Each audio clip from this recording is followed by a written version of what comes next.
Luttamaguzi wano mu studio tutetta era owedanyenya mutwe nga ebintu abire tuli mu budget nesoko buze ku bantu sebo neyanziza nnyo professor onsonyiwe ntusereti mbadde na mukwano gwange omuyizirayiri yajja wana yagala kola investment mu Africa naye si yewe mwanyi abeera Nairobi naye mu mwanyi ibe bagenda kulima hash avocado kati yagana okujja wano mu Uganda agamba security yawo temumala kusula wano asula Nairobi najja nakera nakulabira wano kuwa tiketi nogende Nairobi Agency n'okomawo kati mbadde nezoba n'abasajja kampo Luttamaguzi utasobola kusulawo eno mu Uganda tasobola kusulayo ye wagamba nti byalaba sinizaayo zimutiisa so mbadde nziruse okusobola okukansolinga ku tiketi abagundi ba booking officers bayaye mugamba nkansolinze for some time akugamba nkuddizaako ne 2% kakati nsonyiwe ko ntusereti nenzikiriza nsooka okubuuza abansindika mu parliament abantu bese mutomba lamusizaako nnyo abeekapeeka nakaseke kasa ngombe mwebalo kola enkuba etonya naffe tusibayo ku kampu Luttamaguzi nga tukola njagala kwongera okubajjukizaako aba ministry ya works tukyali bubi ku kkubo lyaffe erya w'obulenzi kasa ngombe nakaseke kapeeke kuba eryo omwami Museveni aliteekako omukono liibwe kola naye terinaawo kyatambudde njagala kubajjukiza lino eryamatuga ddyo Semuto Kapeeka Road ddyo lyaweebwa contractor naye kyenkyakaayana ne mukulu Katumba wamala era obuyayi bwe nalabyewo ekkuba eryo baalitaaddeko 217 billion 217 ziri kilomita 4 ne baliwa kampuni ya Bubeka ndooza mumanyi nyini kampuni nje nkugambye ndooza mumanyi nyini kampuni eyo nkugambye kampuni ya Bubeka guwuliza kyange naye nze kyenkaayana nabo ekkuba eryo baataddeko kagundi nti it will be rehabilitated supposed to be reconstructed not rehabilitated bilioni 2 gena kudabiriza 17 dabiriza neba gundi nga mu byenyense eno kakati mukulu Katumba wamalera gwe sebo ncha kuliko waganye kubero lita mu district 3 district ye Wakiso Luweero ne Nakaseke basente be ba district fabaka ba parliament ne mutatwita kuba mumanyi bu ya the majority of opposition ne mutatwita ne mukukuta ne basente bateeka okubeera dase national road basente ba district ezo mwelita nga mugendo odi awadinga bagundi bamwe ne nategedde oluyayo lwe mwakoze ne mufumuka emisinde n'abayunula ne mwetegategaawo musima itulese ekkubo lino tusobola kuliddaabiriza ku 217 billions 41 buddaabiriza lina kukolebwa ate ne mukola oluyayo ekkubo eryo lirina okuyita nakatandagira mugundi lino tuukayo nawudde waliwo omukulu eyagula emogomora bano abali mu kwegabanya Nakaseke yagula emogomora eyo n'agamba mbu nakatandagira bamusaleko batwale ewe ku ttaka ly'emogomora gye liba lyetira ekkubo literi ku ttaka lino okuyita wali ebyo nabyo bibaamu bano mu Uganda tewali kye batasobola kukola n'olwekyo omukulu Katumba amala tukyakulika ekkubo lyaffe eryo zino sente siza mwami Museveni sente za mu treasury twetaaga ekkubo eryo lirimibwe bupya si kuliddaabiriza n'ekyokubiri okubanga kilomita ziri 41 nga zigenda kuddaabirizwa ku bilioni 217 nakyo kinene nnyo n'otwala ekkubo lyaffe eri mu kitebe kyammwe ekyenaalemu nalabye omukungu w'enaalemu yeetega wali nembuuza baali tutte eri n'abakungu b'enaalemu kuyunula naye nga tubo bano bali tufuna ddi obwongo nti gana amakubo gajjibwa gakolebwa ku ssente za muwa musolo si kibiina ky'enaalemu n'olwekyo gwe nkuliko gali amala mubadde nga mutuzanyirako naye ku luno mufana mwe kuba mubeera n'ebigundi byammwe bye muteekateekayo mbuze nja kuleeta biroole gwe n'olwekyo isaawo wali emisinde nange nja kuteekayo bwe kiti kale ekkubo sebo libaze tugenda ku nteekateeka za budget kusooka mukamange okusaasirako ennyo abantu b'e Kaseese abafiiriddwa abantu abaana bangi naye wakyaliwo ebibuuzo bingi naddala ffe abatambuddeko era abalengera tubadde twakafiirwa abantu baffe abasirikale Somalia ne tulaba n'abaana bano bafudde ng'ate bali kumpi ne balakisi y'amagye ate omugundi kangenda kuwa omumbere mubadde mwakamuta ebibuuzo bingi bagundi ebibuuzo bingi sebo baddopa in fact clarification twafuna ekikanga bwekyo ky'abasirikale baffe ana atano mbabi mubana emirambo gituuka ddi tebasobola kikulaga gwendoza bano tobategeera tesobola kubategeera bano faba bategeera bagamba nti ndi miryango omulindira manju faba bategeera abasajja abo ani akugamba nti baali abo kakati naye ebyo tukibalekera mubategeera naye mbadde nsaasirako ab'Ekasese olw'okufiirwako bannange abaana abo abaafudde mu ngeri etategerekeka buli naku nalabe omukulu wa UPDF information amugendo gifuna nga twagifunye ddamwe omukulu omunga agamba yes batuwa kubanga fe tuli baka parliament abali international omukulu omunga agamba nti welfare ndoza Luttamaguzi mugirabe y'abasirikale buli omu yekolera bibye yes nange nyongera okusaba welfare of those officers men and women in uniform policemen army officers enokutunulwamu nnyo omukulu musabe tuli ku time bomb mwemukyaliwo nete mumayinza twefuulira embeera eriwo si ya bulijjo era mwe bwe mbalabo wano nga mutunulanga abali muli obiri nnomo tubeewuunya era mwe mbageragera ne mukama waffe Yezu bwe yasanga abaali beebase n'abagamba nti abayi tugenze okusaba mwe muli mu kwebaka embeera mulowooza ya bulijjo twebase muli mutulo kakati n'olwekyo nkubira gwe Munnayuganda ali please be alert embeera si ya bulijjo njagala kusembyayo kano sebo mukama wange okusaba abakulu bekikwatako police stations obupikipiki bw'abaana ba boda ndaba bungi nnyo obupikipiki buno abaana abamu babufuna ku looni abalala ate mwe abakulu abali mu gavumenti mwe muleeta obupikipiki buno bamwe mwekobaana ne polisi nti bukwate bakakwate tusobole naffe kayola ye aviremu kubanga ndaba obupikipiki bujjudde ku police stations ne taxi ffe tubasaba nze yadde ndi MP kubanga Honorable Ken Lukyamuzi akimanyi nti bw'obeera MP tofuuka Katonda obeera muntu wa bulijjo ensonga lwaki ffe mutulaba ffe ndabirwamu tetuzambusa waggulu nga bali ba Honorable ffe nze ndi MP owa bulijjo naye ekinnuma nnyo okusanga pikipiki ezo nga zijjudde ku police stations ne taxi wabeerawo ensonga ng'ogyeko ababbi ba suspects mu bubbi ne bano omukute simanyi muziyita pamiti biki ffenna tuli bubi buli omu yeeyiya bweyiya olaba nange omubaka wa parliament waliwo omubaka omu eyansanyusiza egule moka yamusiseeko naga kati kino nkigambe nti abantu kyeyakoze n'anoonya kana akantu ke bambala akamasiki aka corona aka covid n'aketeekako bw'ati eno tebamutegeera omulonzi omu amutegeere nnyo nambona lebo kiki nolwekyo olaba omubaka embeera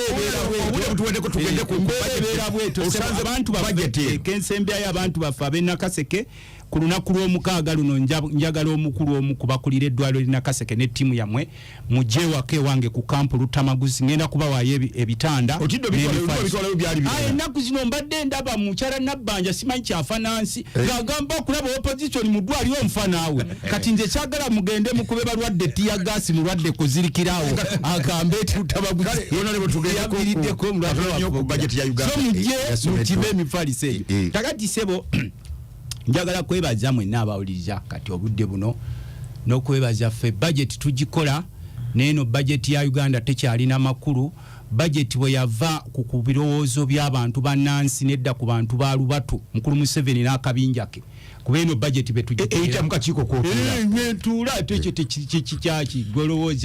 golowooza nze nkole ki twali tumanyi nti twaappropriatinga budget eno batuteekayo ssente ziyamba abantu tuteekayo ssente zikole amakubo zitwale eddagala mu ddwaliro tuteekayo ssente zisasula abasomesa zisasula abasawo n'abakozi ba gavumenti bonna okuba obulungi naye kitusinga okutwewunyisa nti ssente tuziweerezeewo ne tulaba kye tukola olwiiki eno tubadde tuli mu lutalo lw'amaanyi nnyo ebbanja lyaffe ligenda kuyingira 95 trillion ziri mu kinanamu gavumenti eno yeewola ne kuba nansi wano ne bwe yagaana okubasasula domestic borrow n'abasupplying waliwo n'abantu abasupplyinga gavumenti ebintu ne bwe egaanye okubasasula ng'ogyeko abasupplying e Sudan kuba ebye Sudan byo biwanvuko banene buli kimu buli kaseera abanene bagamba ffe twasupplyinga ng'ezo bazitwala naye nze nsooka ne mbuuza mukulu Museveni kuba eno radio mujuulira mwe mulimatira ddi that's my question obugagga bwonna obuli mu ggwanga mubututte n'akabinja kammwe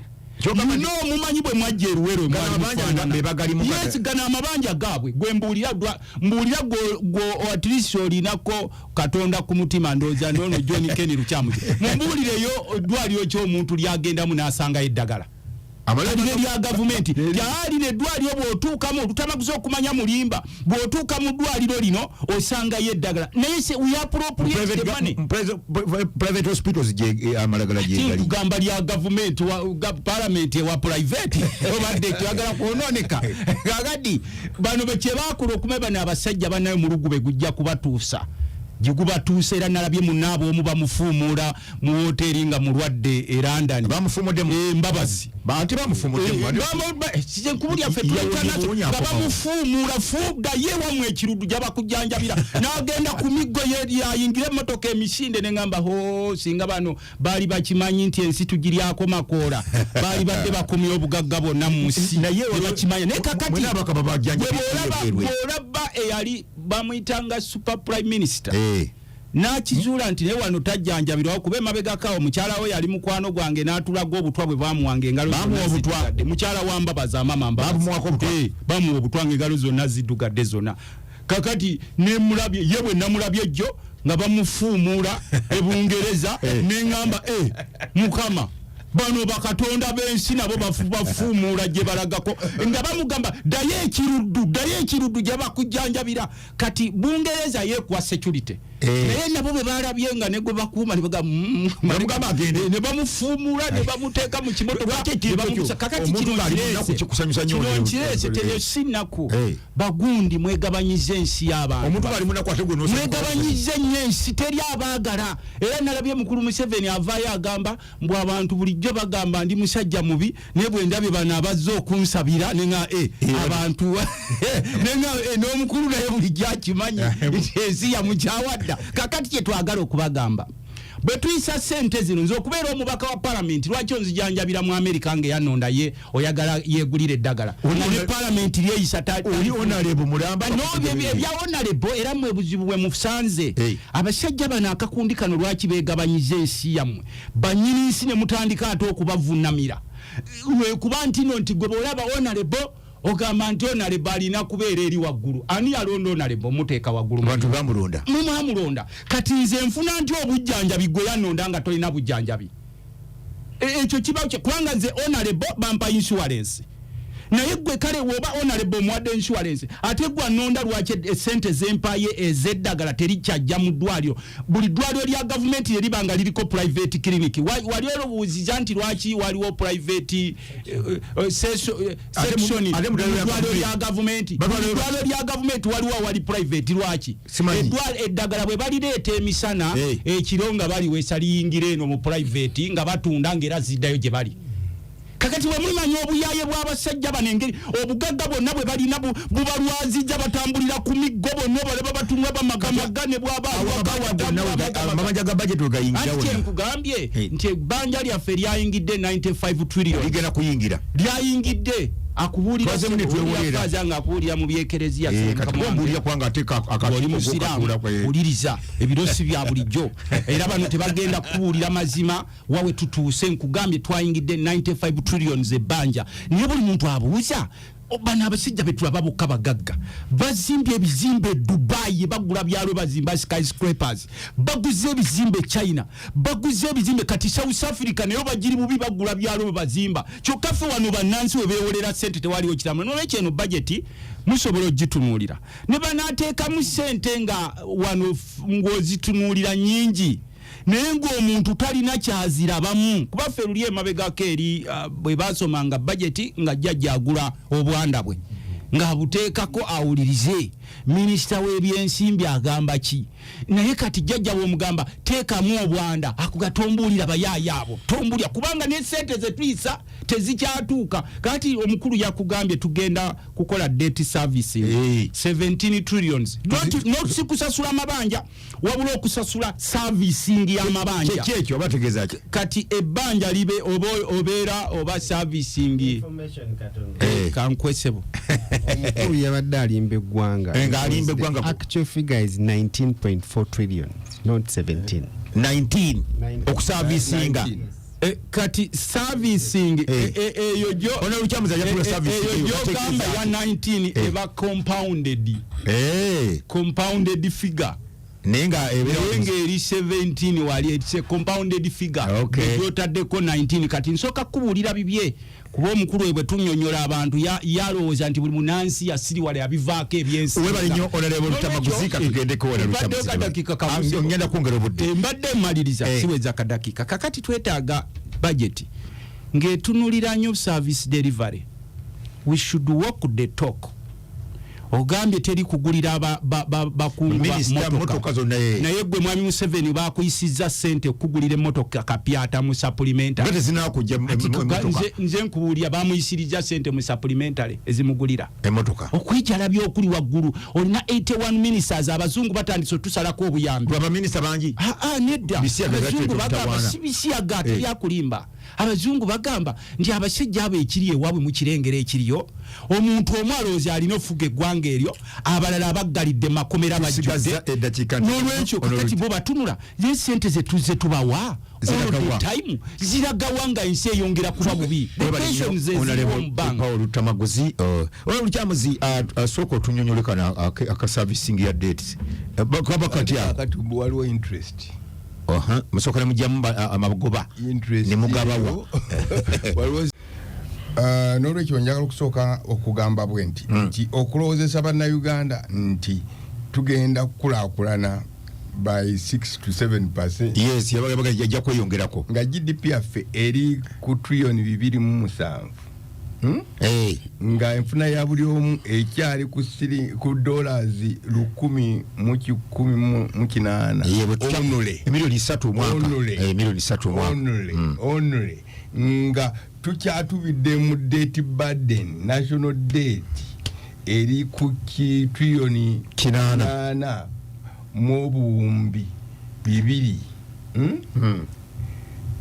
simanyi obumpulya bulungi nnyo okitegedde nga population yaffe 33% of the population badipeninga tebadina income kwa badipeninga bakesa lukyanga ya mmere ya leero bakesa lukya na ala na katonda nyamba tukesa lukya kwegamba mbanewunya bwewunya. First of all mukulu onalukirumira webalenyesewo 33% abatalina kiba kyebavaamu abo owekitiibwa Museveni mwayagala okussa PDM ye mwe tuliera kibi kyekyo ku bantu abalema atayagala sente ezo zidde ngati aziwadde mulema ina mechanism yonna emanyiddwa gye bajja kukozesa bazize bazize ekituufu kyandibadde nti esente ezo wandisoose n'oziwa abantu abalina we batuuse ekitonotono yes ate ne bakola akaddanyuma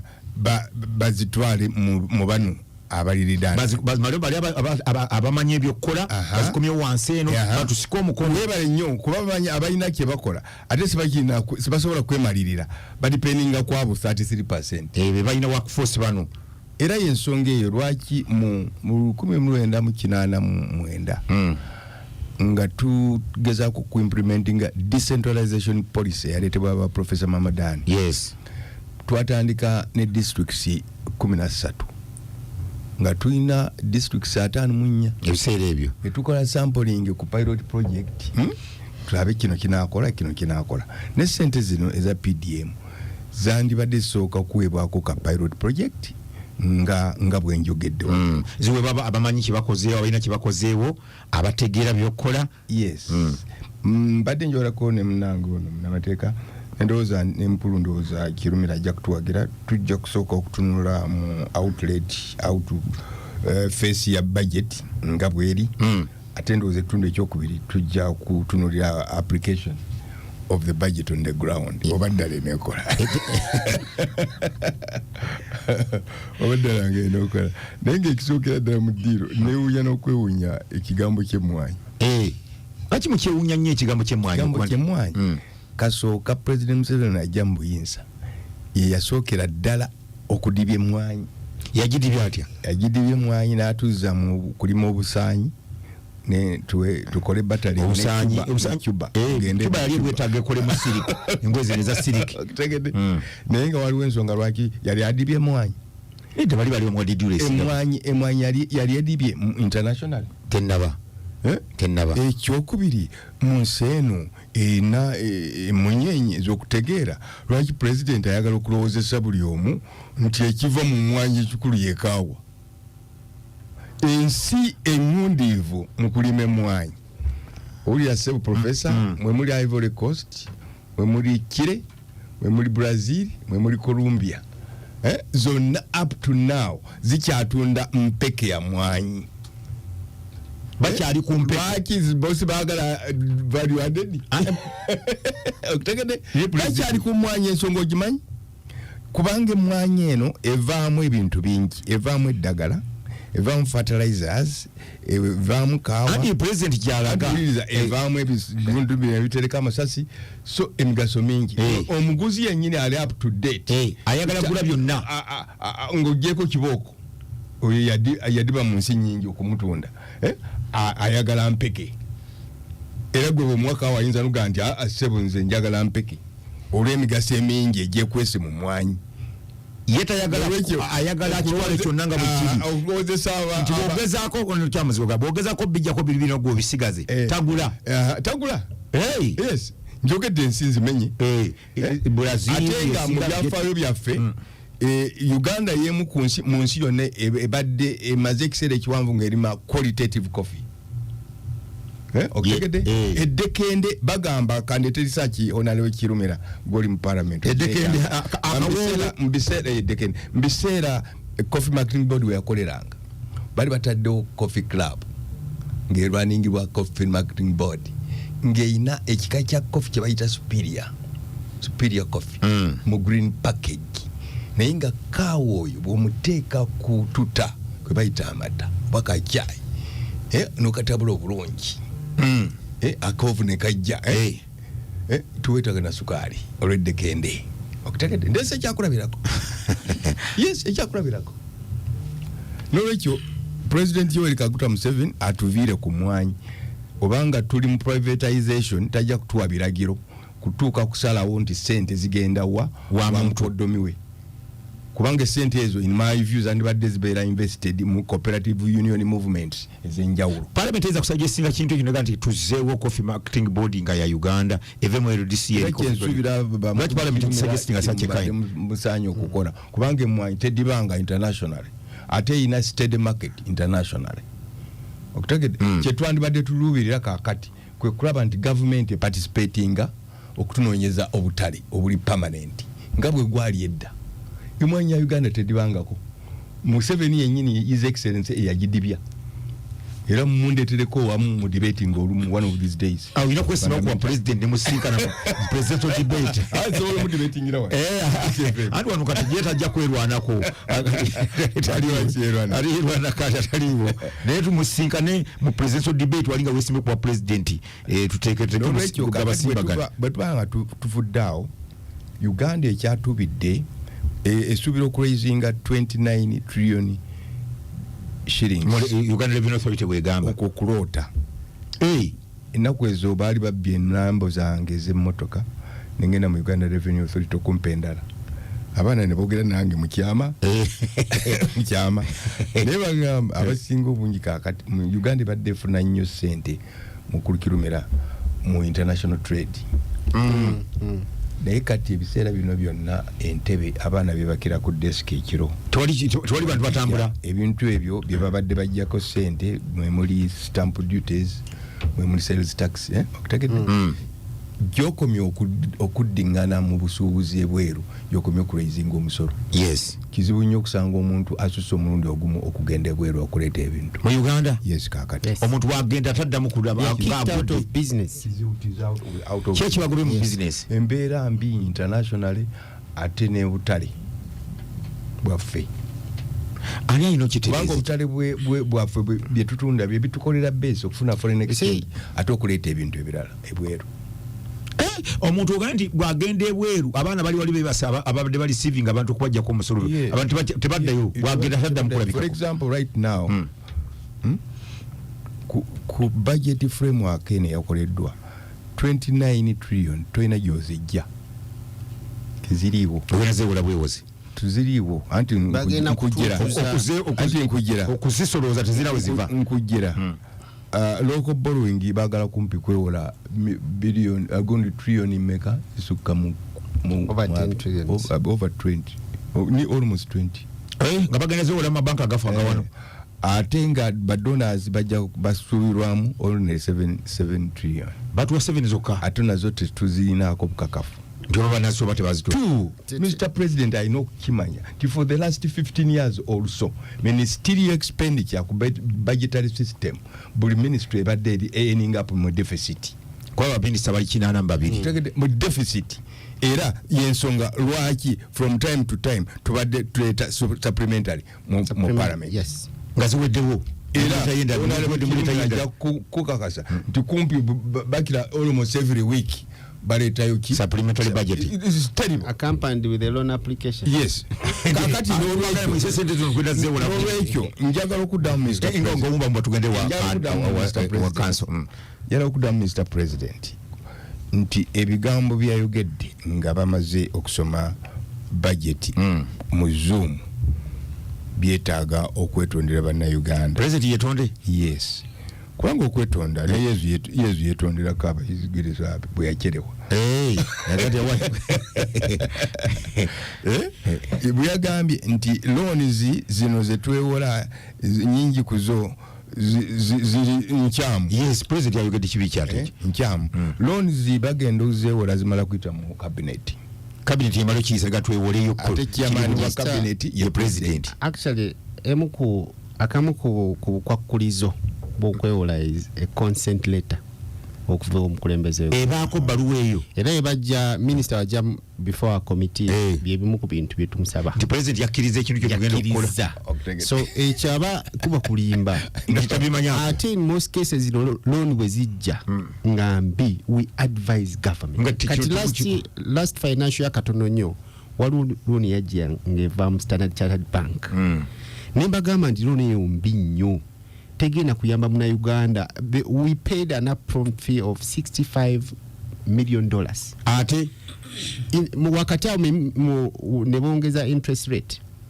Then the government of Uganda walked away from that loan. Tegeza nti ngegwanga twafirwa 65 trillion. Twaziwaya ati ne tutagenda mu tutafuna sente. Most recently balde bewula ne Kenya ku gundi kwa Malogo. Yes. That Amarogo. Wali omulinzi awusiba. Ekyatuyamba minister namugambira nti kino bwe kijja mu parliament I'm going to oppose it and I'll be very successful on the basis of what happened in the past with the Standard Chartered Bank loan. Naja na withdrawing. So baba bamanyi bulungi wawe bagenda okubeera nga beewola. Information here. Bw'avaawo Mr. President n'agamba nti loans zonna okuva kakati zijja kubanga zikakasibwa president awo abaatulimba okusinziira ne ku bujulizi bwayogedde zibadde zonna zijja nga amala zitunuulira era Mr. President tukugamba nti awo wandibadde wetondera bannayuganda kuba be bannannyini Uganda okusinziira ku article 1 ya constitution all power belongs to the people. Bavaawo n'agamba nti n'ebidduka ebipya tebijja kugulwa n'agamba n'engendezebwe tebagenda kudda kugula baita a functional state tesobola kwewola nkuŋŋaana z'ebweru kubanga ezimu zivaamu ssente enkuŋŋaana z'ebweru zivaamu ssente olumu. Yes. I represent a parliament mu nkiiko z'ensi z'Abawarabu. Ngegwanga lifuna sente nyingi buli mugenda mu lukiiko mamu kemutusabirayoko tuba tugenze kusakira gwanga katoyiza gavumenti ozijjawereza representative tugende wa council kyakomyawo katujjakubiri tugenda kudda ndage framework ya shortcomings za budget muno council owedanyenya mutwe nga ebintu tuli mu budget nesooka obuuze ku bantu sebo neyanziza nnyo professor onsonyiwe ntuuse leeti mbadde nina mukwano gwange omuyisirayiri yajja wano ayagala kukola investment mu Africa naye si yewe mwanyi abeera Nairobi naye ajidde mu mwanyi iwe bagenda kulima hash avocado kati yagaana okujja wano mu Uganda agamba security yawo temumala kusula wano asula Nairobi najja nakera nakulabira wano kuwa tiketi nogende Nairobi Craig ense n'okomawo kati mbadde neezoba n'abasajja kampo Luttamaguzi utasobola kusulawo eno mu Uganda tasobola kusulayo ye wagamba nti byalaba sinizaayo zimutiisa so mbadde nziruse okusobola okukansolinga ku tiketi abagundi ba booking officers bayaye mugamba nkansolinze for some time akugamba nkuddizaako ne 2%. Kakati nsonyiweko ntuusereti nenzikiriza nsooka okubuuza abansindika mu palamenti abantu b'e Semutombo balamusizaako nnyo abeekapeeka nakaseke kasangombe mwebala okukola enkuba etonnya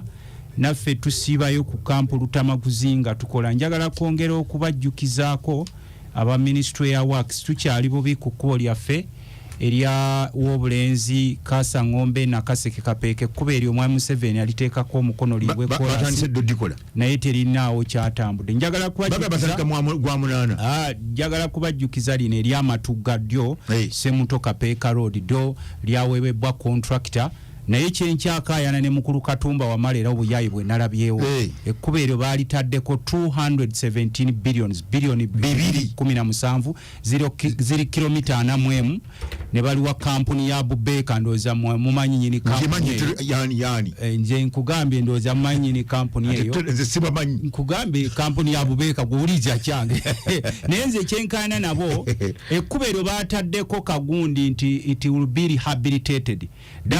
supposed to be reconstructed not rehabilitated bilioni 2 gena kudabiriza 17 dabiriza budabiriza neba gundi nga mu byenyeese eno kakati mukulu Katumba Wamala era gwe ssebo nkyakuliko waganye kubero lita mu district 3 district ye Wakiso Luweero ne Nakaseke basentebe ba district fabaka ba parliament ne mutatwita kuba mumanyi we are the majority of opposition ne mutatwita ne mukukuta ne basente bateeka okubeera dase national road basente ba district ezo mwelita nga mugendo odi awadinga bagundi bamwe ne nategedde oluyayo lwe mwakoze ne mufumuka emisinde n'abayunula ne mwetegategaawo musimayi tuleese ekkubo lino tusobola kuliddaabiriza ku 217 billions 41 buddaabiriza lina kukolebwa ate ne mukola oluyayo ekkubo eryo lirina okuyita nakatandagira mugundi lino tuukayo nawudde waliwo omukulu eyagula emmogomola bano abali mu kwegabanya Nakaseke yagula emmogomola eyo n'agamba mbu nakatandagira bamusaleko batwale ewuwe ku ttaka ly'emmogomola gye liba lyetira ekkubo literi ku ttaka lino okuyita wali ebyo nabyo bibaamu bano mu Uganda tewali kye batasobola kukola n'olwekyo omukulu Katumba Wamala tukyakulika ekkubo lyaffe eryo zino sente sizizo siza mwami Museveni sente za mu treasury twetaaga ekkubo eryo lirimibwe bupya si kuliddaabiriza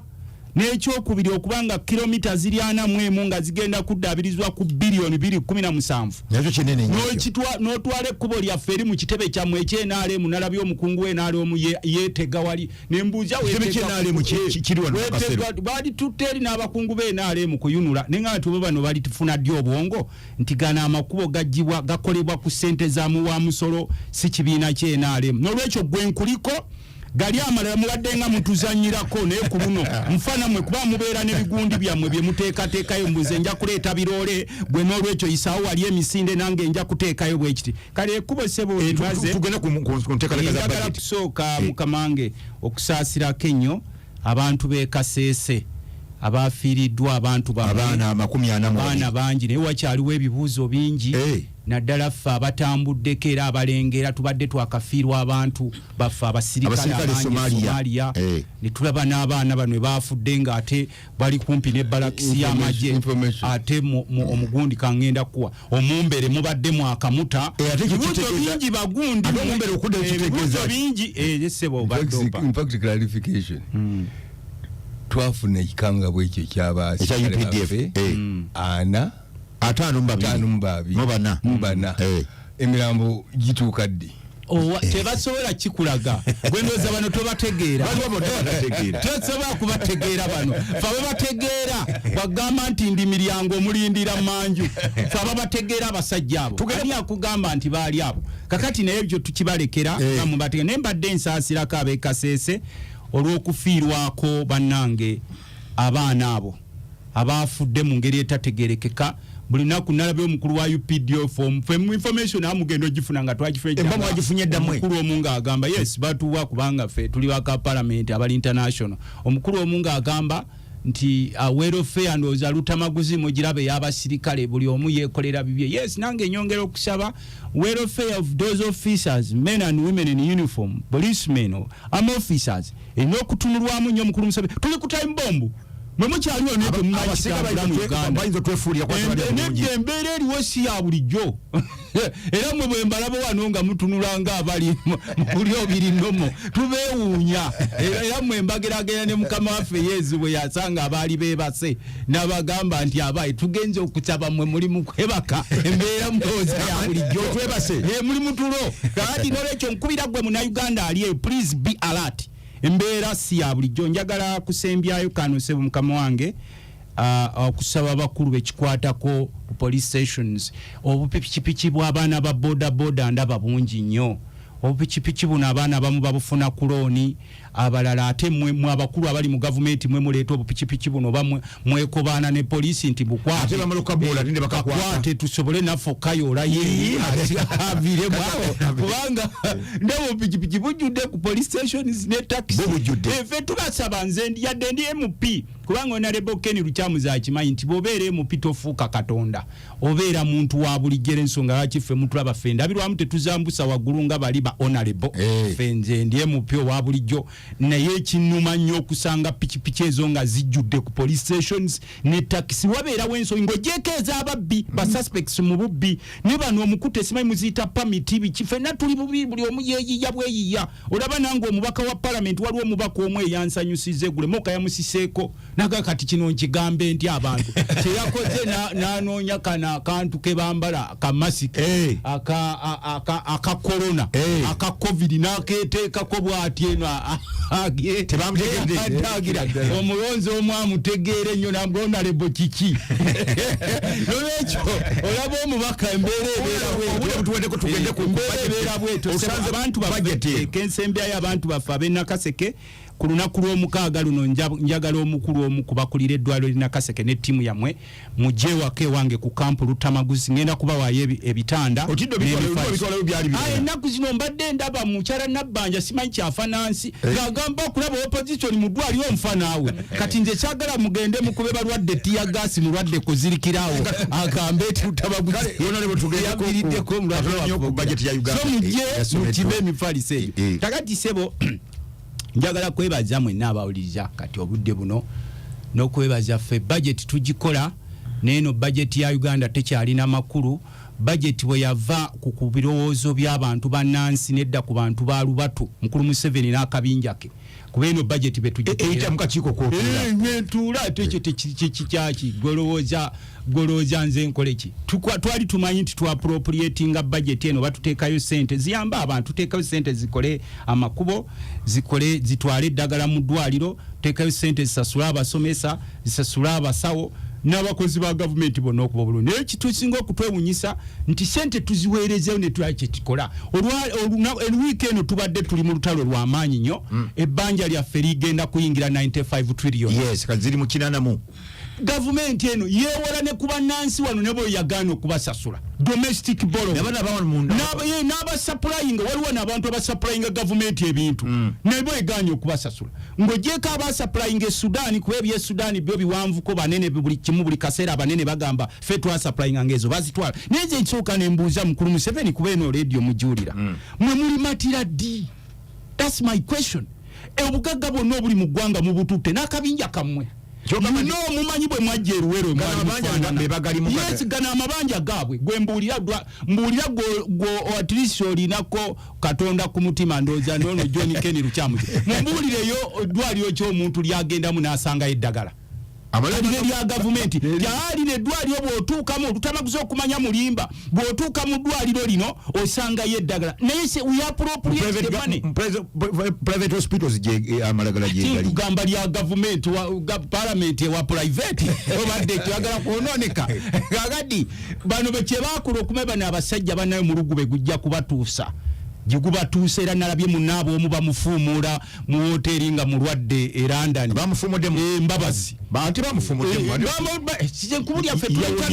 bamufumula fuda yewa mu ekirudu jaba kujanjabira nagenda ku miggo ye yayingire motoka emisinde ne ngamba ho singa bano bali bakimanyi nti ensi tugiryako makola bali badde bakomye obugagga bonna mu nsi naye bakimanya ne kakati mwena bakaba bajanjabira olaba eyali bamuyitanga super prime minister nakizula nti ne wano tajjanjabirwa kuba emabega kawo mukyala we yali mukwano gwange n'atulaga obutwa bwe bamuwange engalo zonna mukyala wa Mbabazi amama bamuwa obutwa ng'engalo zonna ziddugadde zonna kakati nemulabye ye bwe namulabye jjo nga bamufuumuula ebungereza neŋŋamba mukama bano bakatonda b'ensi nabo bafuumuula gye balagako nga bamugamba ddayo ekiruddu gye bakujjanjabira kati bungereza yeekuwa security naye nabo bwe balabye nga ne gwe bakuuma ne bamufuumuula ne bamuteeka mu kimotoka kakati kino nkireese teyo si nnaku bagundi mwegabanyiza ensi y'abantu mwegabanyiza ennyo ensi teri abaagala era nalabye mukulu Museveni avaayo agamba mbw abantu bulijjo bagamba ndi musajja mubi naye bwe ndabye bano abazze okunsabira nenga abantu nenga n'omukulu naye bulijjo akimanyi ensi yamukyawadda kakati kye twagala okubagamba bwe tuyisa ssente zino nze okubeera omubaka wa palamenti lwaki onzijanjabira mu Amerika ng'eyanonda ye oyagala yeegulira eddagala ne palamenti lyeyisa oli onalebo mulamba ebya onalebo era mwe buzibu bwe musanze abasajja bano akakundi kano lwaki beegabanyiza ensi yammwe bannyini nsi ne mutandika ate okubavunnamira kuba ntino nti gwe bw'olaba onalebo ogamba nti onalebo alina kubeera eri waggulu ani yalonda onalebo muteeka waggulu bantu bamulonda mumulonda kati nze nfuna nti obujjanjabi gwe yanonda nga tolina bujjanjabi ekyo kiba kubanga nze onalebo bampa insurance naye gwe kale woba onalebo muwadde insurance ate gwe anonda lwaki esente zempaye ez'eddagala terikyajja mu ddwaliro buli ddwaliro lya gavumenti liriba nga liriko private clinic wali olobuuziza nti lwaki waliwo private section eddwaliro lya gavumenti waliwo wali private lwaki eddagala bwe balireeta emisana ekiro nga baliwesa liyingira eno mu private nga batunda ng'era ziddayo gye bali kakati we mulimanya obuyaye bw'abasajja bano engeri obugagga bwonna bwe balina bubalwazijja batambulira ku miggo bonna balaba batunga bamagamagane bwabamamaja ga budget ogayingira ati nkugambye nti ebbanja lyaffe lyayingidde 95 trillion ligenda kuyingira lyayingidde akubuulira nga akubuulira mu byekereziya katibombulira kwanga ateeka akatuliriza ebirosi bya bulijjo era bano tebagenda kubuulira mazima wawe tutuuse nkugambye twayingidde 95 trillions ebbanja naye buli muntu abuuza bano abasajja betulaba bokka bagagga bazimbye ebizimbe Dubai bagula byalo bazimba skyscrapers baguze ebizimbe China baguze ebizimbe kati South Africa nayo bagiri bubi bagula byalo bazimba kyokka ffe wano bannansi we beewolera ssente tewaliwo kiramu n'olwekyo eno budget musobola ogitunuulira ne banaateekamu ssente nga wano ng'ozitunuulira nnyingi naye ng'omuntu talina kyazirabamu kuba ffe luli emabegako eri bwe basomanga budget nga jjajja agula obwanda bwe ng'abuteekako awulirize minisita w'ebyensimbi agamba ki naye kati jjajja bw'omugamba teekamu obwanda akugatombuulira bayaaya abo tombulya kubanga n'essente ze tuyisa tezikyatuuka kati omukulu yakugambye tugenda kukola debt service 17 trillions not sikusasula mabanja wabula okusasula servicing y'amabanja kyekyo bategeeza kati ebbanja libe obeera oba servicing kankwesebo omukulu yabadde alimba eggwanga actual figure is 19.4 trillion not 17 okusavisinga kati servicing eyo jo ona luchamuza ya servicing yo kamba ya 19 eba compounded figure nenga eri 17 wali it's compounded figure yotaddeko 19 kati nsoka kubulira bibye kuba omukulu bwe tunnyonnyola abantu yalowooza nti buli munansi yasiri wale abivaako ebyensi webali nnyo onalebo Luttamaguzi tugendeko wala Luttamaguzi ngenda kwongera obudde mbadde mmaliriza siweza kadakika kakati twetaaga budget ng'etunulira nnyo service delivery we should walk the talk ogambye teri kugulira bakungwa motoka naye gwe mwami Museveni bakuyisizza sente okugulira emmotoka kapyata mu supplementary nze nkubuulira bamuyisiriza sente mu supplementary ezimugulira emmotoka okwijala byokuli waggulu olina 81 ministers abazungu batandise otusalako obuyambi abaminisita bangi nedda abazungu bagamba si bisiyaga tebyakulimba abazungu bagamba nti abasajja abo ekiri ewaabwe mu kirengera ekiriyo omuntu omwaloozi alina ofuga eggwanga eryo abalala abaggalidde makomera bajjudde n'olwekyo kakati bo batunula sente zetuze tubawa time ziragawa nga ensi eyongera kuba bubi Luttamaguzi Luttamaguzi sooka otunyonyolekana akaservicing ya dates kati waliwo interest musooka nemugyamu amagoba ne mugabawa nazo baziteekako budget tetulina kyetuyambyeko ddala bannyabo ne basaba mwebale nnyo okuba n'ebirowoozo ebirungi ebyo byempulidde naye waliwo ekintu kimu ekiteebereka ku budget eno owekitiibwa pulezidenti buli lunaku era bwe yabadde wa state of the nation address ate ayimba value added si kibi kyekyo Uganda egenda kusima oil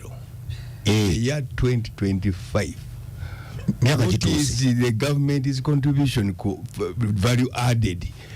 twagala tusima amafuta ng'abakopi abanaku ennyo bali bajje bawundule batwale butwale nagayisa mu pipe gagende Tanzania kyentegeeza value added in environmental jargon kiki kyetukozeewo okulaba nti tuprotectinga natural resources zaffe emigga ebibira wetlands okulaba nti bwe tusima amafuta tebisaanewo bisobola okubeera badly affected ne bimaking oil to be a curse. Point gyenjagala kuleeta example very briefly and scientifically ndagire ddala nti tugenda mu kusima oil naye tuyinza okuba nga tugenda kwebbika mu nvubo tujja tumuleka kati nedda nzija kyannaku nnyo okulaba nti eggwanga eri so respected internationally lisima amafuta nga teryagala kuwaayo kintu lisobole okuwadinga value kwebyo ebigenda okutwalibwa aba investors. Kakati bo bajja kuyikula buyikuzi mafuta twandibadde twetegeka okumakinga sure nti natural resources zaffe zisigala intact. Case in point, very recently amawulire g'ensi yonna gagambye nti Uganda yemu ku nsi 10 ezirina tourism attraction zitasangika anywhere mu nsi yonna atuwadde award yeyo okutegedde kakati bajja okusima amafuta amafuta ago bwe bagasima nga to adinze value ku bintu ebiriwo kakati kiki kyosuubira nga nema recently mu report ya SMBAU state of the environment report honorable Luttamaguzi you are aware about it that report bagambye abanema nti yes kyetukoze tukikoze naye emirundi mingi tubadde tusobola kikola bulungi efficiently kuba we lack resources. For example now Uganda egenda okusima amafuta mu 2025 ngeina basis za wells za mirundi ebiri naye concentrating ku Tirenga Tirenga area muli bulisa okutegede Tirenga area erimu oil fields binamu 26 nga nyingi atenga Tirenga area yerimu Action Falls. Abadde basoma Monitor newspaper wadde wabeerayo nnyo articles zange zempandi ku Action Falls glory amafuta ganayita wagana kuoneka yonna nga ne Victoria Falls zibaliddemu ina fascinating attractive fascinating waterfalls nga Action Falls. Kati banasima amafuta point kitwagala nti osima otya amafuta nga tumaze ku making sure that you protect natural resource eri renewable ngeyo Action Falls. Amafuta gajja kugwawo after 25 years. Naye tourism venture eri supposed kubeerawo until humanity ends. So the point I'm making is mu example tugambe lwaki Uganda government teyogera oil fields ziri mu Action Falls tezogerwa anywhere. Bwe nazogera kijja kubaki lwaki tezogera ekizibu teziri kubanga otempalinga no action falls no simamu oil well no zisimamu amafuta nga towadde garanti mu science ideology ya mazaago bwe gegenda kuyita wagana kusigala gatambula gatya ngo tukimanyi bulungi ntino amaziga action falls era galinkinga ne Lake Albert era yeri amafuta sai galinkinga ne Lake Kyoga era amafuta je gali galinkinga ne Lake Edward okutegede in the event nti osima nagala ali no malaga kola kintu nga ekivamu kijja no sima amafuta no affecting efficacy ya action falls action falls nga action falls bwe kawansi ne falls endala zonna eziri ku Nile zikawansi olwo hydroelectricity oba mu guaranteeing ndanabeerawo musanyalaze gonna hydroelectricity mu Uganda gati peninga ku Nile river Nile ku owali ebiyiriro. What guarantee do you give nti bono sima oil wells eziri mu action falls to affecting manyi gabiriro agali mu biriro byonna bivamu amasanyalaze oyagala kati amafuta tugakole tutya mu kaseera kano. I am saying tusimye amafuta nga tetu addinze value ku kino kye bagenda okutwala abali ba investors. They are cynics, they are not interested in the resources of this country sustainably. Okay. They are only interested in the oil product. Yes. So I am charging Mr. President ku budget jasomye teri environmentally friendly until we add value ku resources zetumanyi nti zisatugana kujawo bino bintu yafutisima amafuta tukinza okifuwa nga tukiza munda nga to eninza apu nga amasanyalaze ga Uganda gonna gali down tegasobola kubeera generated. Webale nnyo onalukeno kyamuzemani kanso owulidde onalo kyamazi nti value ze mwagala okuyimba nga ku mafuta temwakiyimbi. President akiyimba ku mwanyi wokka ne ku budget wawulye nga akyagala nti mukulu abogo bwatwala emwanyi zino agenda ku addinga value oyogera kigambo kyekyo. Onalo kyamazi mutegedde bulungi. Webale nnyo mukulu. Mabugo gaba bafiiriddwa abantu abawukadde butano abantu era nti bajja kuddamu bajja kujjanjaba n'abo abagenze mu bisago kyokka ate abakulu baga bakuulisewo n'abantu nga 10 bebeetisiza omunyago ne bagenda nabo. UPDF yasuubiza nti ejja banunula kye tujja okubanga tugiteekeramu essaala naye nga ku nsonga ezo tulina abakulu tulina omwami bamita Ninsima Kanso Ninsima Said waali wano looya mulamba munabyabufuzi awedde emirimu ava nno mu lyantonde eri ekabula yafubutuka era nga NRM kada w'NRM waali era omuntu mukudire looya mutendeke munabyabufuzi omulungi ddala era nga ava lyantonde wa NRM kada era nga tulina honorable Lukalidde Kirumira waali wano member of parliament mu Uganda ne tulina jjajja waabwe Ken Kyamuzdeman oyo nga looyo mutendeke ayina munnange amazimu parliament yamana mu parliament ebbanga eriwerako yakola ku mateeka agawera ddala mu parliament wano era parliament emwenyumirizaamu nnyo era nga ne honorable Paulo Luttamaguzi naye sawa yona tumusubira ayingirawo sawa. Tujja kusooka tugambe kanso ye mupya wano kanso abantu babuuzeeko agotero go akajjo mupya wano abasigadde bonna bantu baffe bawana. Neyanza nnyo mukulu profesa olwa omukisa guno ogumpeereddwa okujjako ku mpewo za Radio Beat kubaganya ebirowoozo n'okusobola okusettafaali ku ggwanga lyaffe Uganda. Abali eyo mwenna abatuuliriza mbalamusizaako nnyo abafunye ebirungi mbayozaayoza era njaganya wamu nammwe. Abafunye okusomozebwa okw'enjawulo nammwe nakuwala wamu nammwe era mbakwasa Mukama Katonda mu buli mbeera yonna nti teri kijja nga Katonda tayagadde wadde okusomozebwa wekuli naye byonna Katonda yabimara era yalina solution kwekyo. Nzikiriza profesa ntuuse okusaasira kwange n'okunyorwa eri famire za abo abafiiriddwa abantu baabwe n'abaana baabwe mu njego eyagudde Kasese Empondwe. Ku lwange ebifaananyi bino bwe nabirabye bikuba enkyukwe. Yes, byabadde bizibu nnyo. Binakuwaza. Naye nsuubira nti security agencies ziri ku ground era zijja kukola ogwazo okulaba nga abantu bano akabinja kana akeyita ADF nze nsuubira nti bajja katuula ku nfeete so n'okusobola okubukaza abantu baffe bekasese emirembe gikomewo mu ngeri yemu ntuuse okusaasira kwange eri esiga eddamuzi eggulo nga busaasaana twafunye amawulire agatabadde marungi era nga tegawoomya olw'okufa kwa Honorable Red Justice Stella Amoko Justice of the Supreme Court eyatuvudde ku maaso n'abalala abali eyo bannayuganda bonna sebo eri ewaffe mu Greater Masaka biti bagifuna bulungi 91 akatonyeze 0 eri Antonde Kabura eyo natulikiriya nnyo Erwengo wonna bangambye kwe bali era sebo bakuuriza bulungi neyanzanyo neyanza webali nnyo webali ddala onabulkalidde abantu abuuzeeko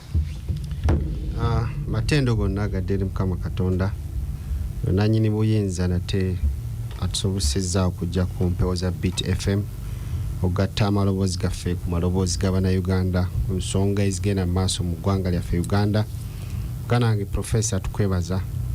omulimu omulungi gw'okola namwe mwe bali kwata busimu ne mujja mu budde oba oli awo ffe kiba kitukakatako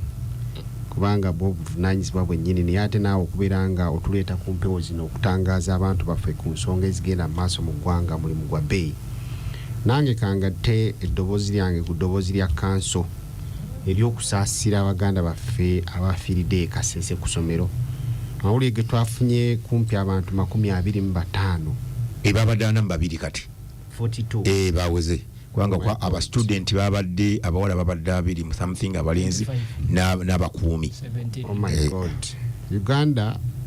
is bleeding. Era nze kinewunyisa okubeera nga gavumenti ya wakati yagalira nnyo mu kubeera nga baleese eddembe bakuumye security balina budget y'amaanyi nnyo eya security naye okubeera nga ebintu bino bikyagenda mu maaso mu ggwanga lyaffe kintu ekyo kiba kinakuwaza. Nkubagiza baganda baffe bonna families ez'abantu abafiiriddwa abantu baabwe y'empondwe kitalo nnyo naye ffe ng'abaka parliament kino tetugenda kikomyawo. We want to ask questions as soon as parliament resumes batubulire akana n'akataano kino kijja kitya mu ggwanga libawaana okubeera nga liri secure oba nga lirina security eyannamaddala. Mpozi oba oli awo ne waffe wabadde esanyu muganda afaawo Charles Semakula eggulu yawasizza mukwano gwe mukyala we awo twabadde Kajansi mukyala yamugye no Kampala namutwala mu kyalo naffe bannakyalo tuli b'amaanyi. Muganda wange George Charles awe Makulubita Kasozi nkuyozaayoza okubeera nga otuuse ku buwanguzi obwo. Mpozi n'abantu baffe abeekatikamu mbeebaza okubeera nga muwagira enteekateeka zaffe. Leero olunaku lwaleero tuli awo Nakikonge Makulubita waliwo borehole gye tuli mu commissioninga. Mpozi ne programs endala z'amaanyi nga we nabasuubiza tuli mu kukola survey z'amasannyalaze twafunayo kilomita 30 zigenda kubeera nga ziyitamu ne boreholes ez'enjawulo. Mpozi n'ekirala n'edduwa tulina mikwano gyaffe abagenda kuhijja edduwa z'okubasibula nazo zatandise. Basibulamuko bagenda of course mubalomberamu edduwa we basiibula olugendo olwo si lwangu si lwangu naye nga lwayangu lwanyonyedde lwa bajjajjaffe batambuliranga mu maato naye kati lwayangu si lwangu wadde nga lwanyonyera luzibu mulimu si bantu bangi bafiire maka during pilgrimage. So oba oli awo kiba kisaanidde okubeera nga tubakolera edduwa. So tubaagaliza safari ennungi tubaagaliza okulamaga okulungi tubaagaliza Mukama Katonda byonna yabagerera. Nze Kirumira Hassan Lukalidde omubaka akiikirira katika Musawe Parliament ate nga ndi wa kibiina ekya National Unity Platform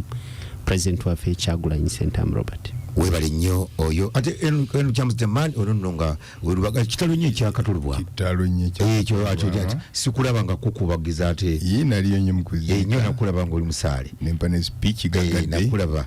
empa ne speech gagadde ngati omunywanyiwo naye ate era nezijukira nti ddala abantu bayisaanye okubeera n'obukkakkamu nandibadde sisuubirwa ku mukolo ogwo kubanga mu kuyiya kwa Katolubwa yayiyayo n'ebintu ebikyamu Kumikola bwe party ekigambo eky'amaanyi ku family ya Ken Lukyamzi ne muwala waffe Susan. Kyabakosa mu maapu kyabakosa nnyo. Era twawarizibwa abalipootinga Katolubwama ne tubakuba mu kooti. Mwawabako n'omusango. Yes. Up to now gusulide nankani ruling. Ate kali mugenda ku ruling kinga omugenzi yago. Yetali mu direct ngamba abakotinga byayogera. Yes, defamation. Okay. Era response yabo betwawabira teriyo mu kooti. Mwabo ebigambo Katonda yaberanga ku radio awo ine ebintu byeyogeranga yayogera ebigambo ebyo emyaka ebiri. Nenda kayingira law school munanga asoma munamateeka ayananzikirizwa agejja kugenda nange law school tezanya nibo bogenze mu Cambridge oba Oxford nosoma law kumpi musalaba gwennyini kintu kyakuzanya sabu nimbi nenda kayingira mu law school ege Makerere mwalo wange bakamutemula parliament ndi shadow minister ndi president wa kibiina olumunze nyamba kulira opposition nga taliwo ebyo byonna bikombayininga nga sisobola kudda ku Katolubwama nti mulwanyise mu Kalisoliso nena akosa Kalisoliso for 2 years nga ameta 10-0 family yajijaji n'obulu bwe nafuna no Katonda yabukola nali tubwali tubunsuubirwa kumpebwa kusinzira ku ngeri ya metta n'ebyo byonna namusonyiwa.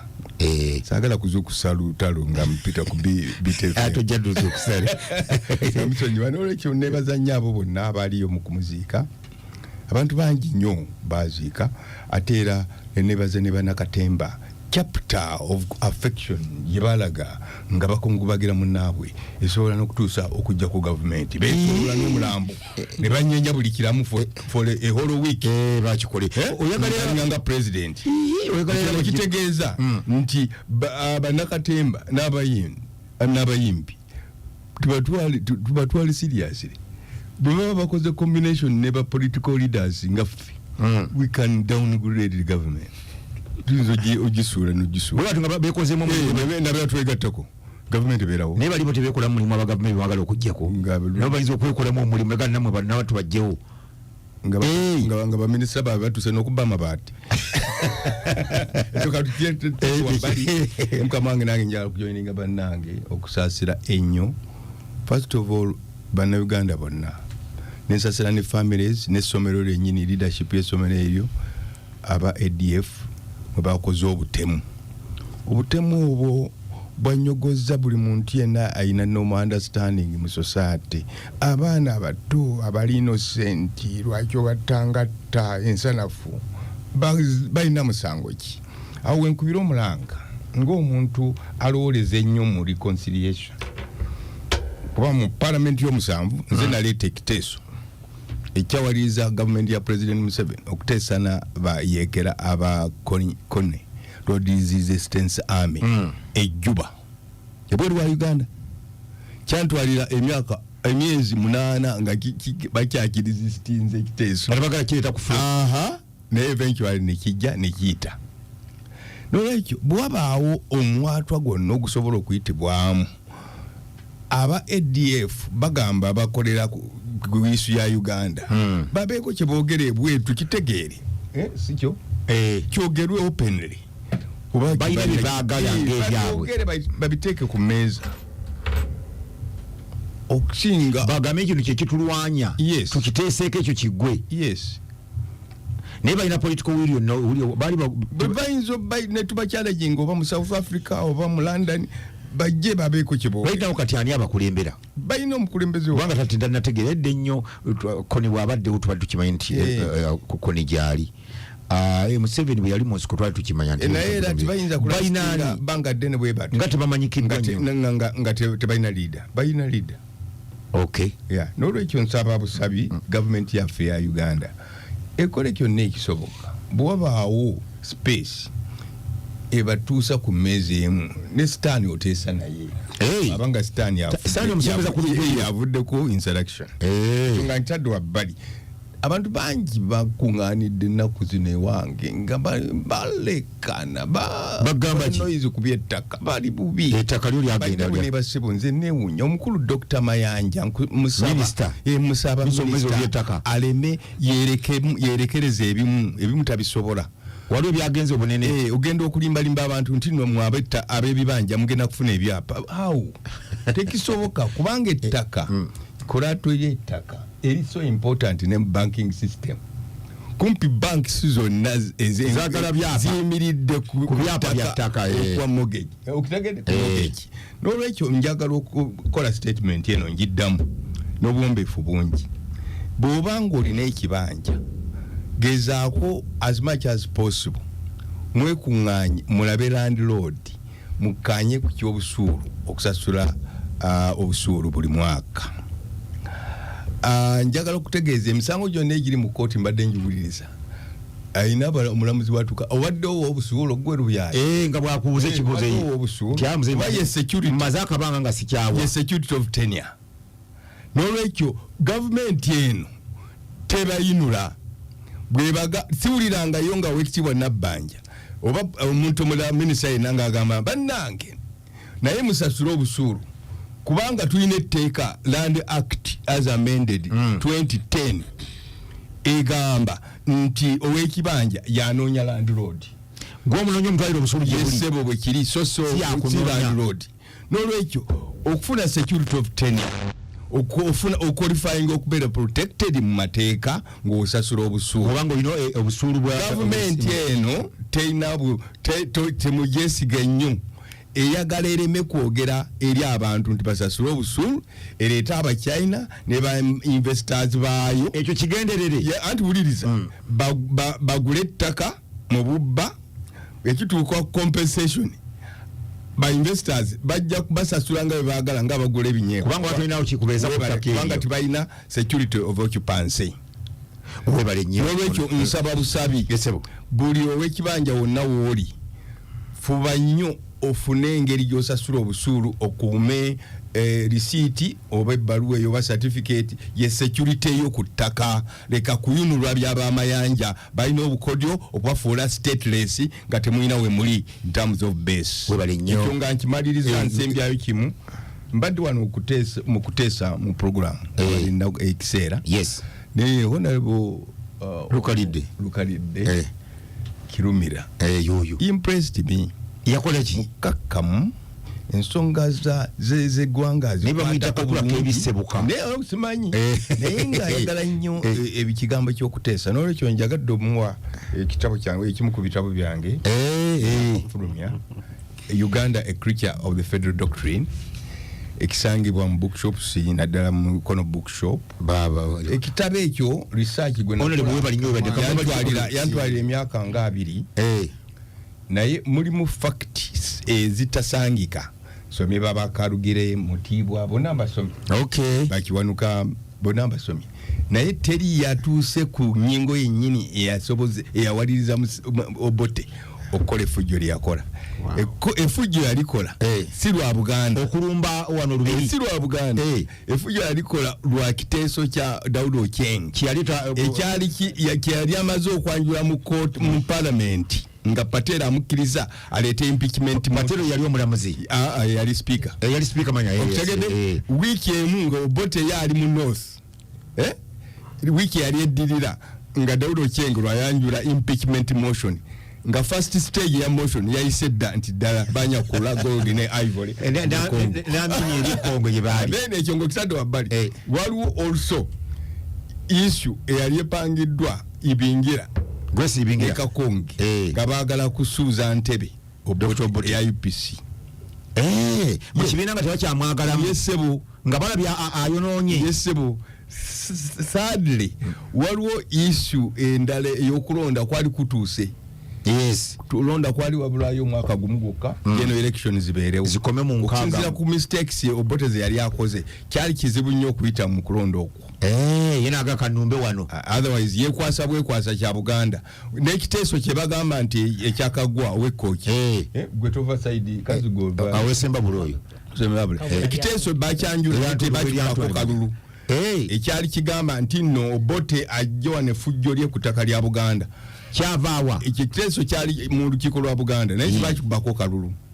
ekiteeso ekyo kyali very appropriate kubanga Obote yali amaze okwanjula nga bajjewo constitution ya 1962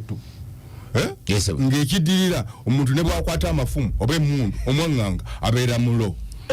Exactly. Kamange Professor Kiza Mkamwangono Taken Charms the man. Ekyamazima y'omu ku bantu benegomba mu byobufuzi bwa Uganda. Ayugira. Era bwe twalinga tukulanga tuli ayo Makerere yajjanga ku Lumumba Terrace. Nga bw'aba ayogeranga sivaawo. Era obuli awo be bamu ku bammenta baffe mu bintu by'obufuzi. Mukama wange neeyanzizza. Ekitabo ekyo kyofunyeeko kopi. I'm a student of literature. Kyofunyeeko kopi ekitabo ekyo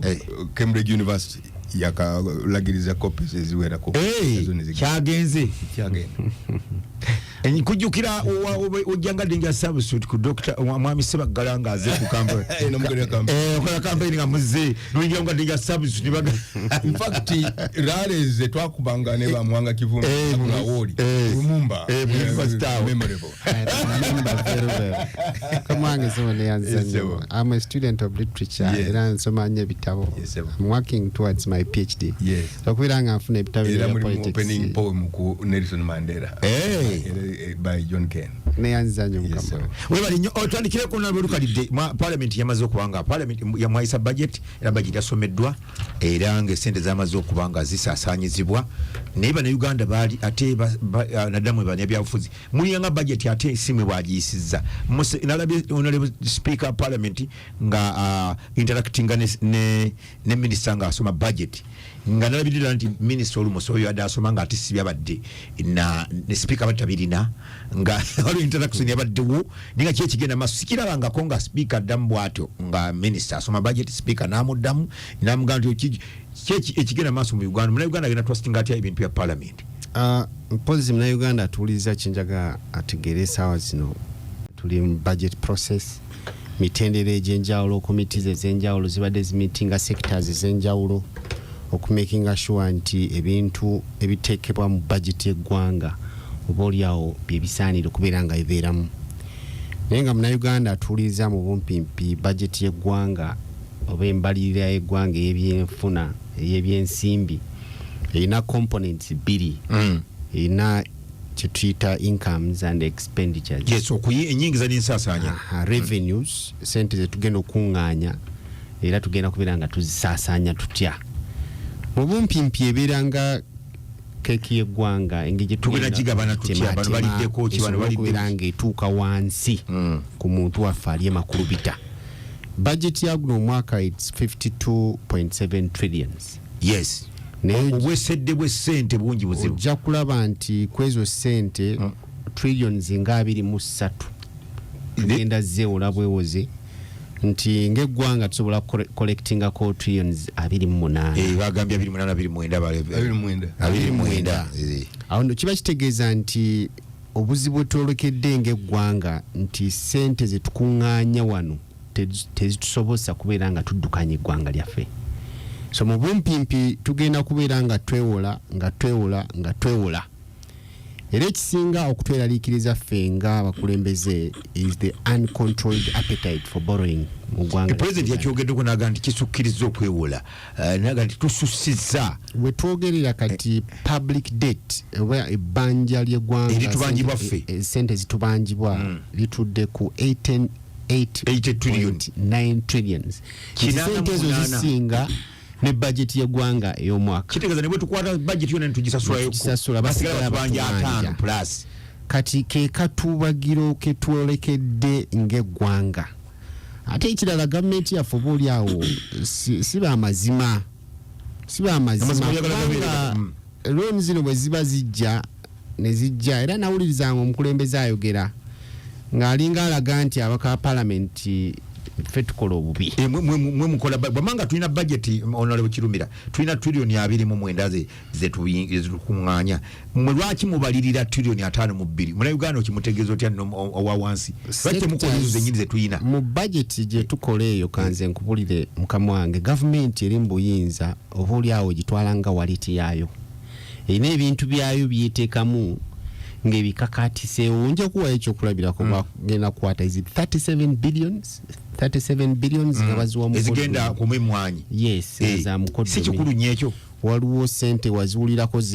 mu analysis yaffe ez'oggula engoye buli lunaku ekyo mwakijjawo ekyo president so ogenda olaba kwoteeka ne useless expenditures nga kati olajjalaba ebya security waliwo attack corruption mabati nga mwabiraba bino ebyekalamoja so there's a lot of useless expenditure mu government yaffe eno era bwoli awo yemu ku nsonga lwaki budget y'eggwanga nanuuka bwetyo neefuuka ngazi nti ebimu ku bintu gavumenti eri mu buyinza eno kyeyina is politics of patronage nti ogoberera obufu bwabwe era ekimu ku bintu kye bakozesa okumakinga sure nti waliwo politics of patronage kwe kubeera nga bateekawo sente nyingi nnyo zibeere nga zikozesebwa mu kubeera nga abantu baffe bagoberera obufu bw'enyaremu so ekyo kyokka kyongeza okubeera nga budget y'eggwanga egaziwa naye ng'ogenda okukyetegereza obulungi nti oba oli awo sente ezo tezigenda kugasa muntu wa bulijjo wabula bazitaddewo NRM government ezitaddewo okubeera nga bamakinga sure nti bannayuganda basigala babagoberera esente zino ez'emmwanyi project y'emmwanyi 39 billions mbi kubanga nti 37 billion shillings yaziweebwa ye mukyamu oba project enteekateeka yonna nfu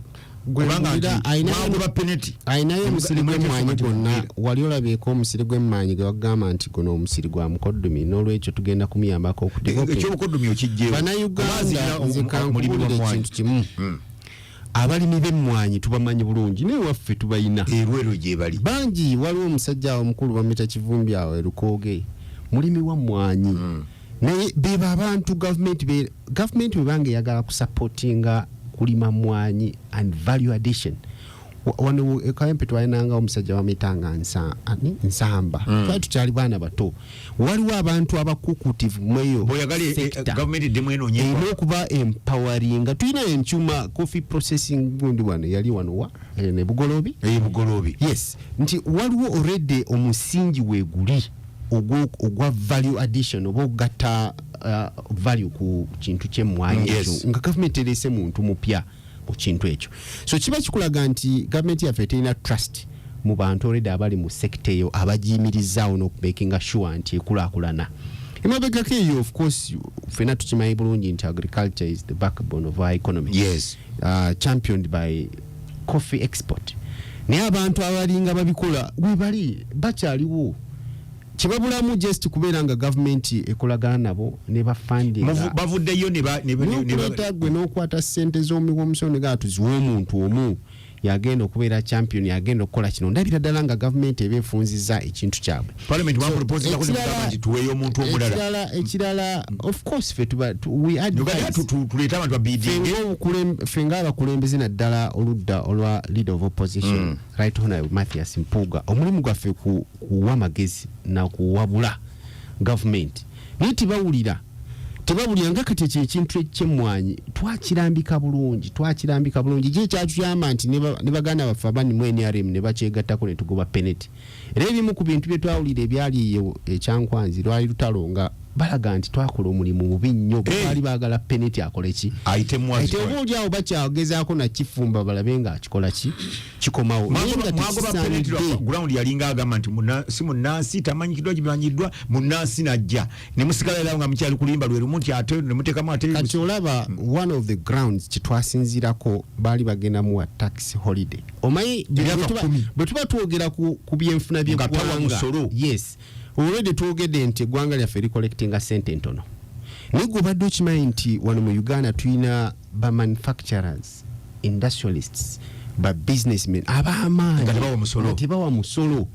naye nga ffe tugamba nti eggwanga licollectinga sente ki ntono njakuwayo nekyokulabiraomwaka guno motion yaja mu parliament nga baagala kujja musolo ku companies ezikola plastics obuveera amaswani ebintu bya plastics era tebikyasasula musolo naye nga mu nsi zonna ezitwetolodde n'ensi endala ezimu ku sectors ezisinga okusasula omusolo mungi zeza plastic because zikontana n'obutonde bw'ensi olwokuba nti zaabwe wano e Uganda yensonga lwaki bajja ne bagaanidda tezirina kusasula musolo so ebintu bingi ebireese okubeera nga budget ya Uganda ngazi ate buli awo te benefiting Uganda mbadde nkyakugamba ku ekintu ekyo kya politics of patronage nti ojja kwesanga nti budget yaffe eri fueled egaziye olw'okubanga tulina list of presidential advisors bo bali awo a lot of money balina okusasula abawabuzi ba president mbagala aweebwa amagezi oyo gwoba olaba bamekago wali owuliddeyo omu ku magezi oba gayogera nti okusinziira bwagafuna akirira muganda waffe ffenna amazima tugamanyi nawe nkimanyi ogamanyi bulungi kimanyi nti president aweebwa magezi taweebwa sikimanyi taweebwa nkubuulira bino kuba weebali ate era nabo batugamba they are very honest with us kababeeri ba ministers n'okumutuukako tosobola era ffe twewuunya nnyo nga alwadde n'obwo bulwadde obwa covid kubanga okumutuukirira nakyo kulaga nti yalina obulwadde abantu basinkana mu kaseera problem gye tulina ng'eggwanga muganange profesa walusimbi basinkana bamala bakebera sikyo yasinkana namwandu wa Nyerere nga tebanamukebera nasinkana ambasada wa Amerika tebamukebera nasinkana bakada be naali maybe ndoza be bali basinkanye ekyankwansi yakola meeting 10 olaba nako nga 8 muganda wange nga tudda ku mulamwa nti ng'eggwanga tulina wasteful expenditure sente z'omuwi w'omusolo ezidobonkana obudobonkanyi nga tezikulaakulanyiza muntu waffe mubimanyi bulungi nga kati ebyerubowa ligenda maaso ebiro ebyamabaati wawawa so mu bumpimpi bajeti yaffe ffe mukennyini ng'eggwanga ffe tugiremaza netalina kukola ekyo laba nga mmaliriza muganda wange nti our tax to GDP ratio nti emisolo gitukuŋŋaanya ku byenfuna by'eggwanga it is paltry. Is it 13%? Yes. Very small. Katono nnyo nti akutikasobola kulaakulanya ggwanga bwogenda mu nsezi ez'ebweru of course endala ezituli around ojja kulanga ensi eri mu 37 going beyond. So okubeera nga ffe tugenda twewola bwewozi nga tulina appetite okubeera nga twewola okuyimirizawo budget y'eggwanga ekyo kyokka kigenda kubeera nga kikripolinga ensi yaffe tujja tuuka akaseera nga tetukyasobola na kwewola era that is my biggest worry. Nze abantu abandaba nga nnwanyisa okwewola mu parliament because I sit on that committee of national economy era minority reports zayo zonna zenkola zibeera substantive ku kintu kimu nti ng'eggwanga tetwetaaga kwewola okwe-expenditure tugenda kusaasanya sente. Njagala tuveeyo baleete loan application mu committee yaffe nga loan eyo it's for investment. Tugambe tugenda kuboostinga tourism sector, tugenda kuboostinga agriculture sector. Ni tukwewola tugenda kusasula misaala bilioni 3 ow'omwanyi ate ne mukuba enduulu. Ani gwe tuziwadde? That is a big question. Lwabogo. Why? Ayinayo ekikolo ky'emmwanyi gw'okyomanyi nti ayina omusiri gw'emmwanyi guli wano. Oba ayinayo abalimi b'emmwanyi bamanyi nti bano ngenda kubeera nga nkolagana nabo. So tubeere b'amazima eri eggwanga nkugambye nti waliwo abantu betumanyi mu ggwanga abalimi b'emmwanyi abali mu export bajje tubasembeze to promote our export coffee export. Nagamba tukirekera omuntu omu tujja kuba tweriazamaniza ani gonenya okuba nti amabanja ga Uganda budget kati budget bagambye nti kumbi tugenda half oba ku 3/4 tugenda kusasula amabanja bino byonna ani abitika Uganda government ya president so kati twejjukanya twewabula nti kino nedda kiriwo ekiti njagala okwebaza nnyo government n'abakulembeze bonna abasobodde okulafuubana okuteekawo embeera ennungi ate n'okulaba nga budget y'eggwanga yasomeddwa. Bwe twava mu state of the national address eweebwa president mu ssemateeka mu nnyingo y'ekikumu aka article 101 clause 1 ne tu I think twakubawo 1 week. Yes, why do week tugenda budget. Tugenda budget. So budget ne nze in my analysis budget ebera projection oba estimation. Entebereza okusinziira ku expenditure ne senga tufunye sente bweziti tujja kukola bino wammanga naye terwegamba senga tetuzifunye no anti kati bo era bwoba otebereza oteekawo avenues ezinaazijja sente absolutely kubanga naawe katugeze professor ogenda kuwasa enkya bw'oleeta proposed budget oteekawo eki embeera bali naye ng'omanyisa ne batazikuwa onajja ogenda ozijja yes nyina backup nolwekyo ojja kukiriziganya nange nti budget eno yeeyongeddeko okusinziira kweri financial year gye twali tulimu nakati eno eyasomeddwa Honorable Kaseija Matia nga ya 52 billion shillings. Yes, 2 trillion. Sorry, trillion. I stand to be corrected. 52 trillion egenda okuddukanyizibwa. Then ekirala nze ndaba nti mbadde notinga wano muganda wange Honorable Lukalidde nga ndaba ekiso ky'embuzi ali mu kisa ku government. Absolutely. Kubanga naye is one of it. The government. Yes. Article 77 ya constitution y'eggwanga Uganda creating a parliament y'eggwanga. Yes. Now Article 79 clause 1 egambye nti parliament yeyina obuyinza obukola amateeka ku buli nsonga yonna. Yes. For the good governance of the country. Honorable Lukalidde mubaka wa parliament akachikirira katikamu South. Yes. Stand to be corrected. Yes, katikamu South. Kakati budget nga tenaba kusomebwa for kujisconsuming abana Uganda. Esoka ye mu committee. Esoka mu parliament yaabwe. Ku committee kwali honorable kwali ku committee ya finance committee. No ne bwa batali ku committee. No ne bwa batali ku committee. Waliwo kye bayita parliament budget framework something. Framework eyo gye banjulira mu parliament. Yonna bagibawa bonna. Ne basooka ne bagiyisaamu amaaso. Right? Era ensonga lwaki bagibanjulira nti bagenda okugituusa mu ffe bana Uganda oba okugitusomera. Right? Nga tugitegedde bulungi. Nga nabo kubanga bo bagitegeere bagitutegeeze. Bano be maaso gaffe. Era olwaleero bwe tulonda Honorable Lukalidde ng'abe katika mu baamulonda. Yabeera amaaso gaffe eri bana Uganda. Ne bakirumira baliyo bameka mu parliament. Ngenda kunokolerayo. No, ngenda kunokolerayo Lords zombaka wa parliament. Esooka ebeera representation.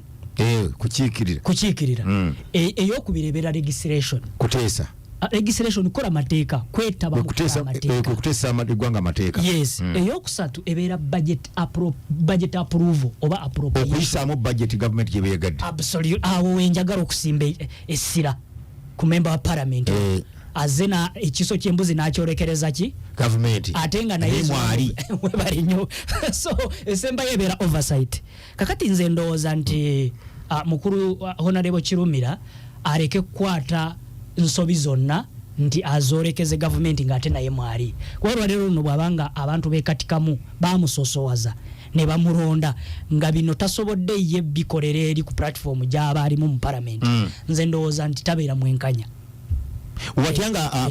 enamba mu parliament erimu enamba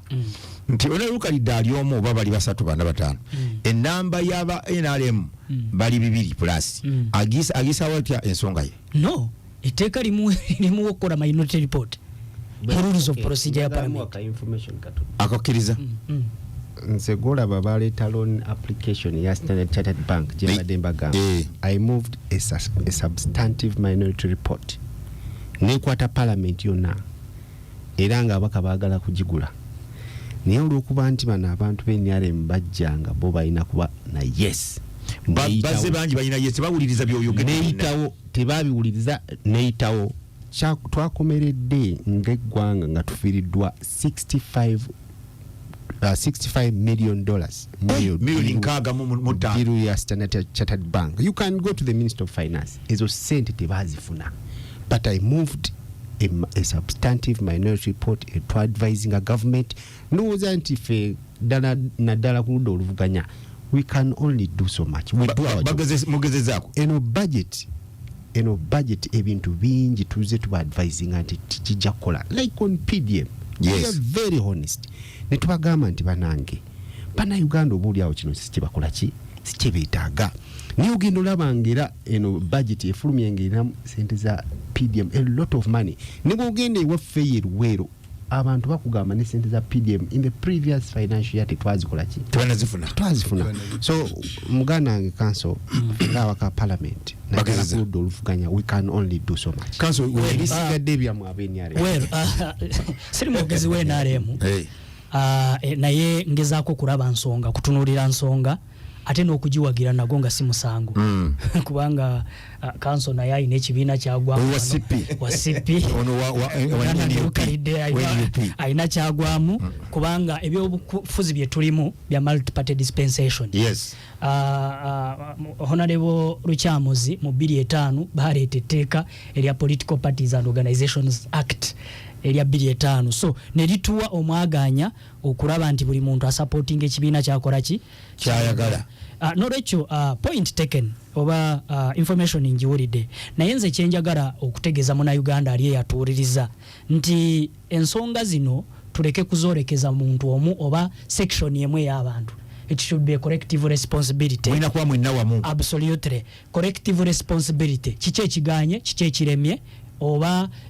well I appreciate ababaka ba parliament abamu abali ku opposition gwe kyoga nti buli omu aleeta minority report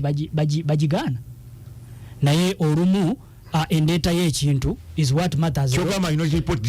yali ekkiriziddwa ddi mu bintu byetugenda nabyo maaso. No babadde batera okuzireeta ku floor ya parliament kubanga ekirungi parliament bwebanga eri ongoing ebeera live tugifuna ku mitimbagano egy'enjawulo ne ku televisions ez'enjawulo ne ma radio actually beat mu tuba update ezo naye kiyamba nti ono aleese ekintu temwalikoze kino bano batakikola eba eyambye eki anti kakati for your information article 1019 eya constitution y'eggwanga Uganda clause 1 ereeta office ya attorney general. Okay. Okirira wansi mu clause 3 negamba nti abeera legal advisor waki wa government tuli wamu. So kakati ensonga ezimu olumu bamemba parliament abamu baba bazireeta balina ebintu bibayigona walinga ebintu nga 2-3 nze byenteza okulaba nga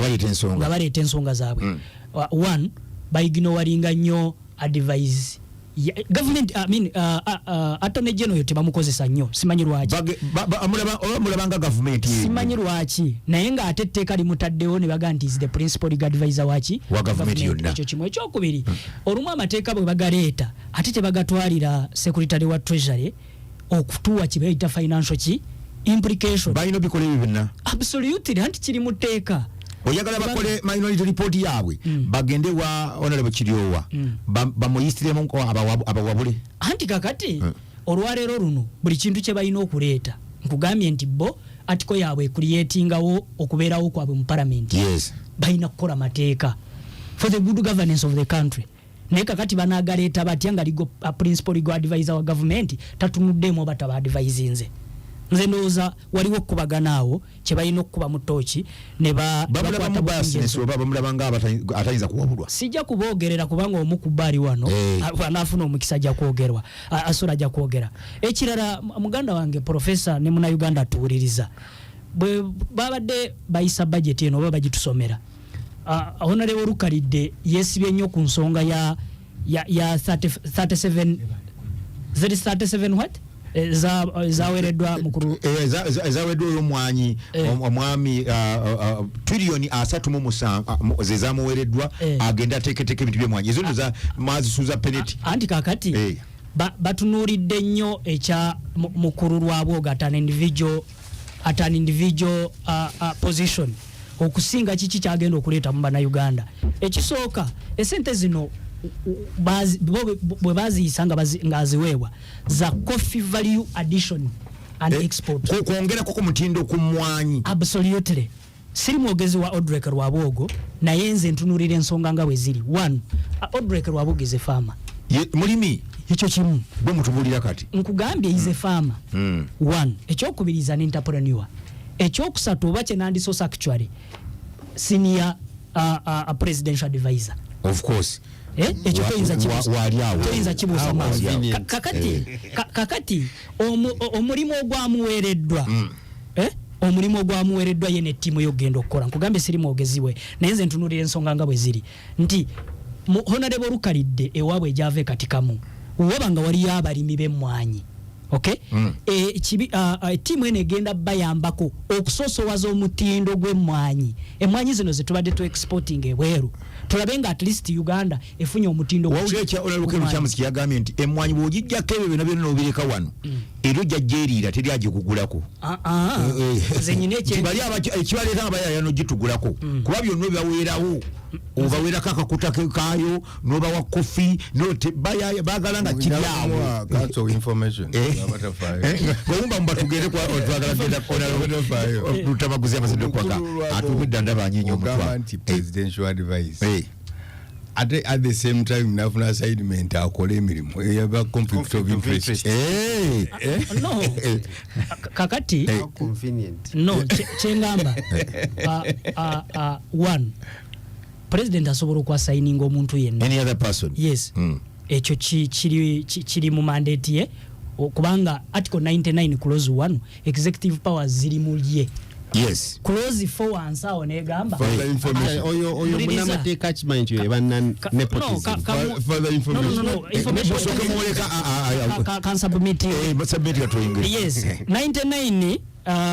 bwokirira wansi ku clause 4 negamba nti president asobola okuexercisinga executive powers ezo directly obanga alonza abantu abanamukola ki abanamuyambako ekyo kimu ekyokubiri esente zino zetwogerako sizaku kugenda mu nsawo ya Odrek Rwabwogo ng'omuntu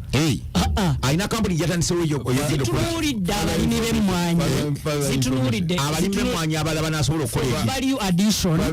value addition ku mmwanyi okubeera n'obuyinza mu executive powers ekifuula president mumenyi w'amateeka ng'akola ebintu ebitagenda na constitution president amenyeeko mateeka because once he exercises ekintu ekiraga conflict of interest that is obviously a mistake. No, there is no conflict of interest. Kanso tunyonyoke wano nti honorable Rwabwogo abo bamuwa trillion aba billion za 39 37 agenda gabenya aba abazina ebirowoozo byabo bagenda zijja wuwe abagenda okugatta ku mmwanyi value emmwanyi bazijawo abagenda okugatta value ku mmwanyi bagenda gijja wa Rwabwogo abawe kasente kali akamuwereddwa oba ye yagenda okikola butere ekisooka Odrek Rwabwogo takola yekka ensonga y'emmwanyi ngazi yes tuyina UCDA okay lwaki mwagibuusiza amaaso eyo anti kitongole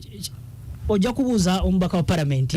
amateeka kubanga yo eri ate ntuletawo omuntu omulala yes kakati ekisooka takola yekka akola n'ebitongole ebirala now omutindo gw'emmwanyi as one of the ekirime kye tulina mu ggwanga ekibadde kireetawo kubanga president atunuulidde nti butya bwe tusobola okusustaininga budget eno mu mbeera yonna gye tubadde tukola ki eddubi lye tubadde tulimu honorable Lukalidde abadde ayogeraawo naga nti ekyamazima okwewola kufuuse kunene naye avenues ezijjawo okwewola okwo ze ziri luddawa naw ffe bwe tubeera nga tuli balimi mu ggwanga nze ava mu Greater Masaka bwe mba ntambulako erizi kyana mukaaka wano ekyabakuza mu bahonorable Ken ndabira ddala nga abalimi emmwanyi bagisoosowazza naye bakyabulamu empowerment eya value addition kubanga abantu baffe emmwanyi olumu babadde bazaanika nawo ki kati ke kasente kali akawereddwa mukulu wa Bwogo yes ne ttiimu ye nti basoosowaze omutindo guno tugenda okuexporting emmwanyi eno nga buli munnayuganda agifunamu kubanga nabo bwe bagiteeka ku value eggwanga nalyo liba lifunamu webale nnyo webaidala kanso nga yabasanze mu muliro gwaka sebo nkulamusizaako webale okukiikirira abantu bena kaseke so n'omulimu gw'okola naye nze ekisooka siri mwogezi wa Odrek Rwabwogo ate soogerera gavumenti era tuli mwogezi wa government somo olikada wenalem yes sana bakugongoma nako ogufa okada Museveni atera kulonda bakada katandise nga nkugamba nti ebyobufuzi bye tulimu bya multi party dispensation yes ate ba mukuru honorable Luttamaguzi ne bonna bano balina ebibiina honorable ono wa CP honorable Luttamaguzi ne honorable Luchamuzi etteeka liri be baalireeta Political Parties and Organizations Act baliwera no teriwerewanga not really dikyaliwo so lituleetera omuntu okuberengwinga ku kibiina kyonna kyakola ki kyayagala ye point yange so tebalisazangamu kakati okubeera wano nga mpagere NRM ogulusi musango n'akamu muganda wange Lukalide wa NUP era musamu ekitibwa naye kyenjagala tukanyeko kiri kimu one nze government wekoze ekirungi I appreciate era nkiraga bana Uganda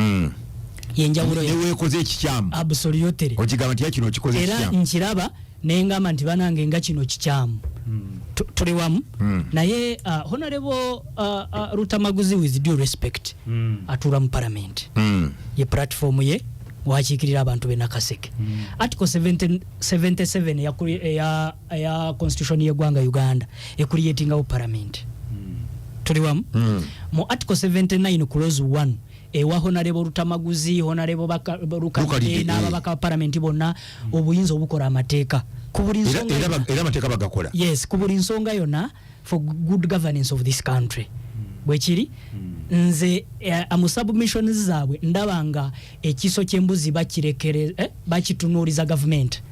naye bone batamanya nti nabo bali mu arm of government arm je balimu omukono gwa government gwe bayita parliament nago bagulimu yes ensimbi zino tezigenda kuyisibwa nga parliament temaze kuzekenenya chovora babeera ne budget framework wajogedde session eyo tuliwo president baba wandika byo kyonna byonna nga bibadde wenga bitu webale nnyo kakati nze ndowooza nti mukuru honorable Lukalide ne honorable Luttamaguzi bwagende mabega w'omuzindaalo naga nti obwanga tuboolekeze president Yoweri Kaguta Museveni wa government tamanja gano gonna tugenda osasula gaabo kiba kyabwenkanya nze ndowooza mu opinion ya amweko kanso ka information Mwai Museveni yajja ne investor we gwe bayita Pineti ne mugoba ne tumugamba nti ono ba investor bajja mu state house kati yafuuka dealing house wakati mu Uganda buli kimu bakitwala mu state house buli business bagitaddemu olusi kati wamugamba yaddamu ati najja nze ntula ku finance committee akakiiko akasooka ndi vice chairperson wa akakiiko ke bayita Park Local Government ndozera walabe ne ku recommendation za speaker mu kunaku lwa budget akakiiko kange ke yasomye ke kasinzo okukola obulungi ku bukiiko bwa parliament naye akokubiri ntula ka finance kweteeka litugamba mbaka tula tibifaanagana ebyo mubaka naye ku kakiiko kafa ka finance twabuza mukulu Museveni nti omuntu ono gwolese Pineti gwosabira okuteekawo specialized hospital kubanga gwokimanye etteeka lya procurement nti omuntu tomuwa sente zonna mulundi gumu nga project tanagigi Mwai Museveni agamba this parliament kwafe timione tumugamba nti yawula wakati wa makago ne parliament oba office ya president kanso kyembadde muwako nti ne tumuwa sente za Pineti fenga ne bazimuwa sente za Pineti basooka ne bamuwa obuwumbi 657 ne basooka ne bazimwe eddwaliro lyali ya 1.5 billions I mean 1.5 trillion yes trillion mu billion 5 neda nkugamba zonna n'endala najja ne bazimuwa nasigaza one 100 billion zokanga zabanja naye olwaleero Mwami Museveni ayitaawo ng'agenda Entebbe era nze seewuunyiza lwaki yalonze omu ku ba suspects okubanga yamukiikirira mu kusoma budget suspect omanyi Maria Kasajja Nabbanja yamukiikiridde mu kubeera Nabbanja anti gambye nti Nabbanja fayiro ye eri wa DPP naye yabadde akiikirira webale nnyo honorable naye nze kyenjagala okugamba honorable Luttamaguzi nti whether waliwo Pineti oba teyaliwo esaawa zino eddwaliro kuzimbibwa kubanza nze bwe mpita ku Ntebe Road no mpita ku Ntebe Road naye ndaba waliyo construction egenda nange mbiraba ndabawo biroti yawo ndaba omusingi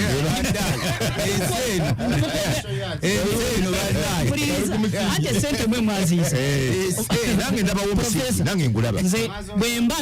bwemba mpita ku Ntebe Road erubowa si rubowa erubowa ndabayo waliyo omulimu nange nakyendabawo webale nnyo kakati ekyo oba esente zayisibwa oba tezayisibwa naye wekiri kiri mugenda maaso ekyokubiri honorable Luttamaguzi nga bw'oyogedde nti fayiro y'omuntu ebeera wa DPP article 12 ereetawo office ya DPP 120 ya constitution y'eggwanga Uganda ereetawo office ya DPP. Clause 3 wansawo negamba nti advisinga police ku investigations. Kakati bwebanga fayiro y'omuntu ekyali wa DPP tetuliza gamba nti ono suspect mpuliriza honali kubanga police egaidingibwa DPP direct DPP yagigaidinga mu investigations na biki byonna. Kakati tulinde office ya DPP kyenafulumya oba kyerifulumya tulabe nti omuntu atwaliddwa mu kooti emuguddwako omusango oba talina. So kakati tuleke kuki ekyo kukisosowaza nnyo oli prime minister w'eggwanga under article 108 emuwebwa semateeka nga prime minister w'eggwanga te lead of government business with due respect mbadde nkusaba honorable Luttamaguzi ekyo tukimenyewo kakati mu kusoma bakugamba ti government yonna bwe babanga abagirimu bonna ba suspect tuli mu buzibu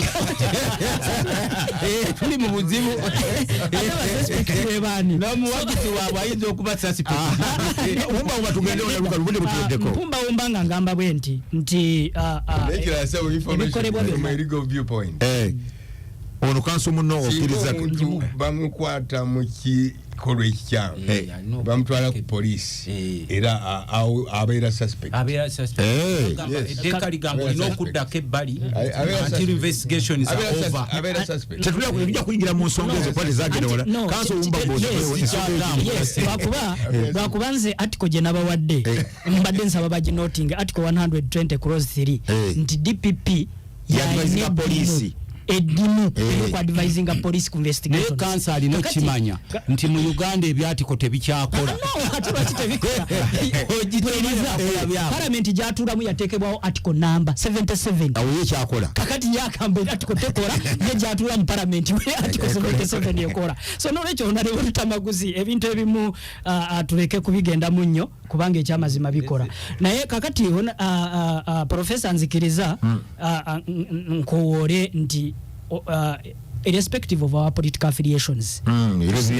tusigala tuli bana Uganda. Definitely collective efforts za fena edimu tulina nga bana Uganda okubaako kye tulabye nti tekiteredde ne tunoonya bani abakitereeza oba kiki ekirina okutereezebwa. Tuleke kwolekeza bwanga tugaye nti gwe gundi simanyi babwanga bolekedwa president yamabanja gasusse Honorable Luttamaguzi bwe yabadde atandika submission ye yagambye bwe mwaje Luwero mwali mufaanana mutya. Let's not judge people nga bwe baali bafaanana. Kye bali kati absolutely kansa ekyo kyese kuyamba kubanga labyo omusajja Mbabazi bamutwala emisinde kyengamba olinyobalidde ebigambo ebisembayo obuli butugwako. Mpozi just katono nnyo nange kkiriza nkone ku kansala wange William awe waluleeta yantegeeza nti ekkubo lyaffe ne liva ne Kalule mu Lumansi lyabomodde. Twalina meeting ya roads committee Luwero kanso Kibirango natukakasa nti bagenda likola naye mukana akaseera katono nja kubasaba tukole omulimu gwa bulungi bwansi tusooke tutereezebwawo era kansala nkusaba okwata omulimu ogwo namwala tukuŋŋaane tukufune akase tubenga tukole ekkubo eryo litereremu. Nkimanyi bulungi muganda wange bakipapankula kwoli kanso Moses Kawumu ne Sempijjawe na Kikonge. Muganda wange Professor katono nnyo kirabika kanso ono oba ndowooza tamanyi emirimu oba na parliament engeri gyeddukanyizibwamu akimanya badde kuwa articles zonna zonna kubanga bw'atandika ogamba nti parliament mulimu gwaffe okukola bino alinga agamba nti tugukola naye kimbale njagala okumutegeeza nti ne budget yene yayita twalina minority report but before the minority report twalina budget yaffe gye twayita a human rights approach towards resource allocation budgeting fengaffe ku side ene evuganya government nga budget eyo yali egezaako kulaga government nti bwemukola kino kijja kukola bwe kino okutambula mutambuze ensonga bwe trillions naye nga mu byonna kyenjagala Munnayuganda awuliza ategeere ekinyusi kyali kyakubeera nga budget egasa munnansi mu byenfuna nti basolozezza batya era omulamwa gwaffe gwali kubeera nga tuteeka omusolo ku banene era omusolo gwe tugujje ku batonenyira gwokimanyi bulungi nti n'abantu abagenda akawungeezi okutunda mu tonenyira wali obulenzi basolooza bavaako musolawe naye ng'omuntu omugagga bamu emyaka 10 tajja kuwa tax holiday ya myaka 10 era ndowooza linda kona lwekirumiro ontangaza mu nsonga n'abakozi ababakolera mu factory ezo nabo omusolo tebagubajjako oba ye yekka yatawalwa factory ye. Of course katugenda kati of course nze mbwembanga ndi mukozi wa government nga nfuna emitwalo 3 so actually n'abamu babasasula below minimum wage. Yes. Abusente butono nnyo. So omuntu alina okusasula omusolo mu ggwanga atandikirwako the manufacturers banayini makolero. Bubajja ko omusolo oguteeka ku bali abawansi ab'obuduuka ab'obulenzi bali mu batuntuza kati. Amaduka g'abantu bagaggalawo muganda bagaggalira ddala wa musolo naye nga ate abantu abeno sasula omusolo tebakola ki tebakusasula ate nga bali badde bawana mu nnyo ddala ffe eri government kwali nti tusooke tutegeere baani be tulina okugjako omusolo ekyo kinaaba kitulemye okukola ne tusigala nga tugenda mu maaso nga companies overa tetuziggyako omusolo ng'ate bonona n'environment y'eggwanga n'obutonde bw'ensi nga kampani ennene tetuziggyako omusolo ng'eggwanga tetujja kusobola kwebeezaawo era y'ensonga lwaki ng'ebbanja ly'eggwanga our debt to GDP lyongera gejja lijja kusigala nga ligejja bugezi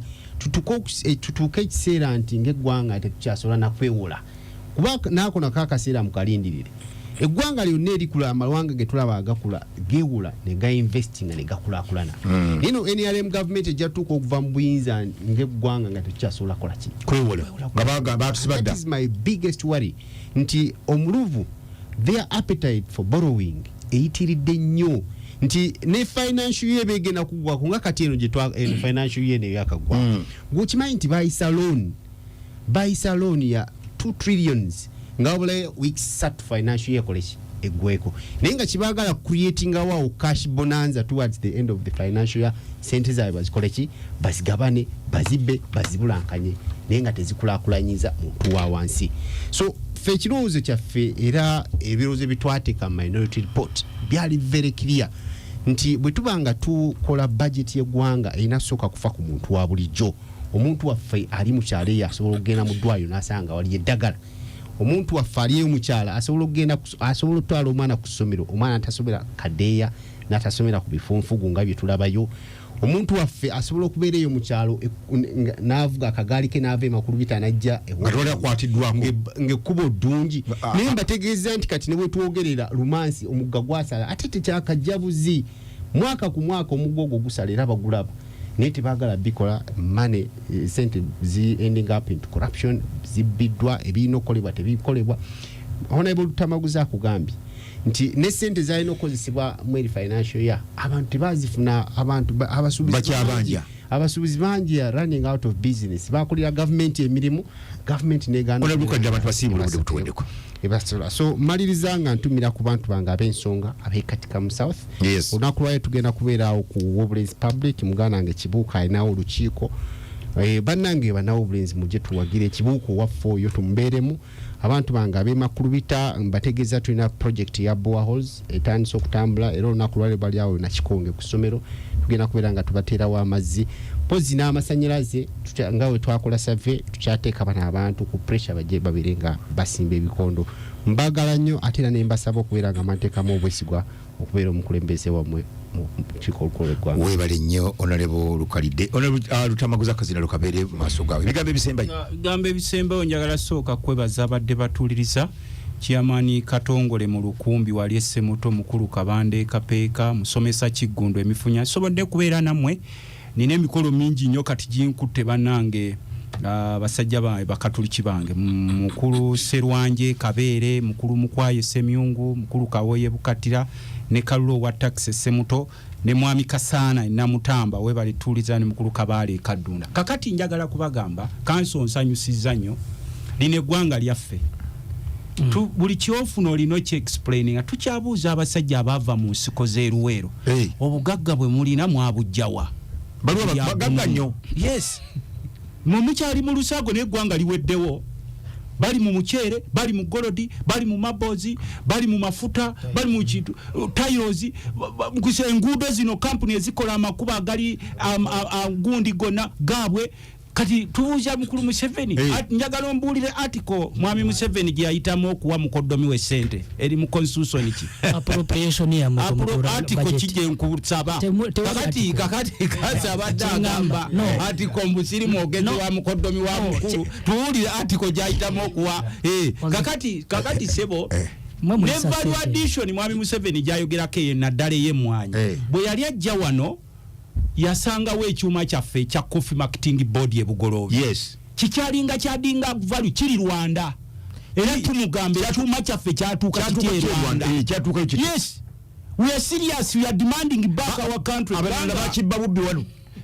tetumanyi ekyuma tekiringa kasimu nti bakiteeka mu nsawo ne kagenda ennaku ezo babyaguma geemulago gonna nebali abasajja nevu bajja dibba bojja n'osiwaza mu 21st century gwe yasangawo Amini yali teyasoma kyeyanteerawo value addition factory yaffe ng'ebyuma weebiri ebugoloobi ettaka lyawo nalyo no balyegabanyiza ng'erya Uganda lwere lyonna nga n'eri eneggulo balyegabanyiza nojja nsiriwaza bu value addition tuwano sente nkubuuza value addition kijjoyogerako kubanga twalina ekyuma kyaffe ekyebugoloobi kanso oba tokimanyi nja kuwa ku biwandiiko byakyo oyinza ogwa omusajja ono ayogera byabufuzi ekyuma kyebugoloobi ekyebugoloobi kiri Rwanda kati kiri Rwanda kyatambuza bigere kati ekyo kye twagala okubabuuza omanyi bano abasajja bagenda ne babalowoozesa mbufe tuli nga nte zaabwe ku faamu mbu they own everything mbu buli ayogera ekyokugaba kye basooka okulowooleza kutwala mu kkomero bakutemula twagala kubagamba ekyuma kyebugoloobi ani yakitwala e Rwanda ekyali ekya Coffee Marketing Board kati n'ebirala byonna omanyi njagala kubuulirako kanso twalina emmeeri okwo ku nnyanja emeeri zakomyozo wejeza buno bwe baleeta obubaawo twalinako emmeeri emu yali esinga ebbeeyi ku lugundi lw'ennyanja Lake Victoria batugamba mbu yagwa mu nnyanja yagwamu n'enkumbi twabimanya byagwa sina nkumbi batugamba mbu nno yabula twalina ennyonyi zaffe ku kisaawe ky'ennyonyi eky'eggwanga twazirinawo entebe nika twazikomeza bombadi tonnamanya kiriwo bw'olabanga enswa zivuuka mu kiswa ssaawa 6 ogw'omutuntu omanya nabe mwali nabe ziri wano zifa enkenya Uganda kiringa kiswa tuli bubi ensonga lwaki olaba buli sekita yonna gy'okwatako efudde kanso omanye ebyobulimi byaffe byonna bifudde how much money has been put in budget okukwata ku byobulimi buli kaseera beekwasa mu ssente tuziteeka mu magye twagamba mukulu Museveni please komyawo amagye gaffe okuva mu nsi gye wagatwala agali e Somalia gakomewo agali e Central African Republic gakomewo agali e Sudan gakomewo kati wano mulina amagye e Congo lwaki aba ADF batulumbye agali e Burundi nagenda luli n'ono omugenzoranya Central African Republic nga batuka amagye ga Uganda galiawo naye nga tusula eri ku bitanka bitwetoolodde nengamba nze musajja wakatoa kakati kyenjagala okugamba what kind of economy esobola okuholdinga amagye okubeera ago gonna ebweru eba ya bbeeyi nnyo yensonga lwaki bo basazeewo abatono ennyo beddiza obugagga bannansi basigale nga bayaga leero tewali munnansi atayaga kabe kanso otunuulya wali Makerere University Makerere University was sometime back called the Harvard of Africa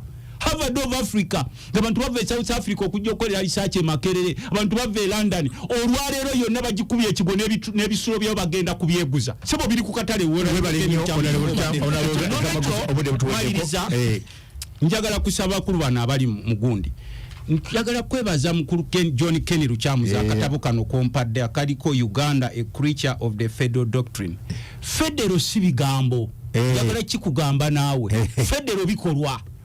mubanga ensi yammwe bagibatutteko nga mulaba abantu bamwe ne babasengula nga mulaba mutunula mutu kuba tulina abantu bangi abalina ebifo eby'obuvunaanyizibwa bonna basirise kuba bali mu kulya bakola endagaano ez'ebyameeyo ze mukola ekiro eyo nga abantu basirise people being evicted ekoti ziringa zonna kanso nekyo kino kyembadde maliriza nakyo tulina okuzza eggwanga lyaffe engulu regardless oba oli wa ggwanga ki oba oli wa ddiini ki oba wasoma ki kubanga bw'otunuulira ebiseera by'omu maaso John Kenny Luchamuzi yetegereza ebiseera by'omu maaso ebya Uganda biri mu matigga twali tulowooza nti omukulu omwe Museveni ne bannenga bwe bakaddiye bakkuse naye balinga abatandika obutandisi buli kaseera balinga abatandika obutandisi kati baleese n'ejjogombo batabani bayo balina okutambula no bafuge sekita zonna ez'eggwanga batabani n'olwekyo sebo maliriza kino njagala kusaba newakubadde bajeti eno erimu katono nnyo katuuke ku muntu wa bulijjo akakatono ako akatono kubanga newakubadde kuba tetulina wongeri yakwesamulako basajja bano abasajja bano okuva mu buyinza bakwesamulako bwesamuzi era bwensuubira gwe omuntu ali mu kyalo oba oli wewaffe Nakaseke oba oli waba John Kene Lukyamuze Kalungu kansi ewamwe eruddawa eryantonde oba oli eyo mu kyalo mukole buli muntu atekemu efforts nebo olowooza nti group y'abasajja bano betwatuuma aba political nsomba byuma n'ekike ezitwala n'emifaliso n'etwala n'obusumuluzo kino n'obuuza nsomba byuma etavuga motoka ebisumuluzemu katute byaki olaba kugoba ku kibanja ng'oli wewaffe Nakaseke njagala kwebaza ennyo abadde batuuliza abali kampu Luttamaguzi musawo Matilde baletuuliza ne mukulu Mike Zibugo ne muganda wange Kanga Veru Kyamu olaba kugoba ku kibanja a weekend njagala kujjake wa chairman Katongole mu Lukumbi nabeeka siribiyiti eri gye nawulidde abayaye gye baagala okubasengula ne namasengere baba kugoba ku kibanja ng'oliwe Nakaseke nkubira essimu yange eno nagambye professor se omukama wange abeddwayo lye Nakaseke bagala emifaliso ebitanda mu kime wakasagala kuba ku bisatu ya gasi mulwadde kufiirawo bagambe Luttamaguzi yamusizza essimu yange eri 0757 nkaaga mu mwenda ana musanvu atano munya 0757 694754 sebo neyanziza nyo njagala kusana President Museveni abasirikale abalwana Somalia basasulwa akasente ka tubadde no council nisima mbadde omulya Luttamaguzi omulidde nonalebo alukalidde abadde mu bima byaffe wali ku Facebook tubadde kona abadde mwana mwala ani mkyala mukasa abadde ono nga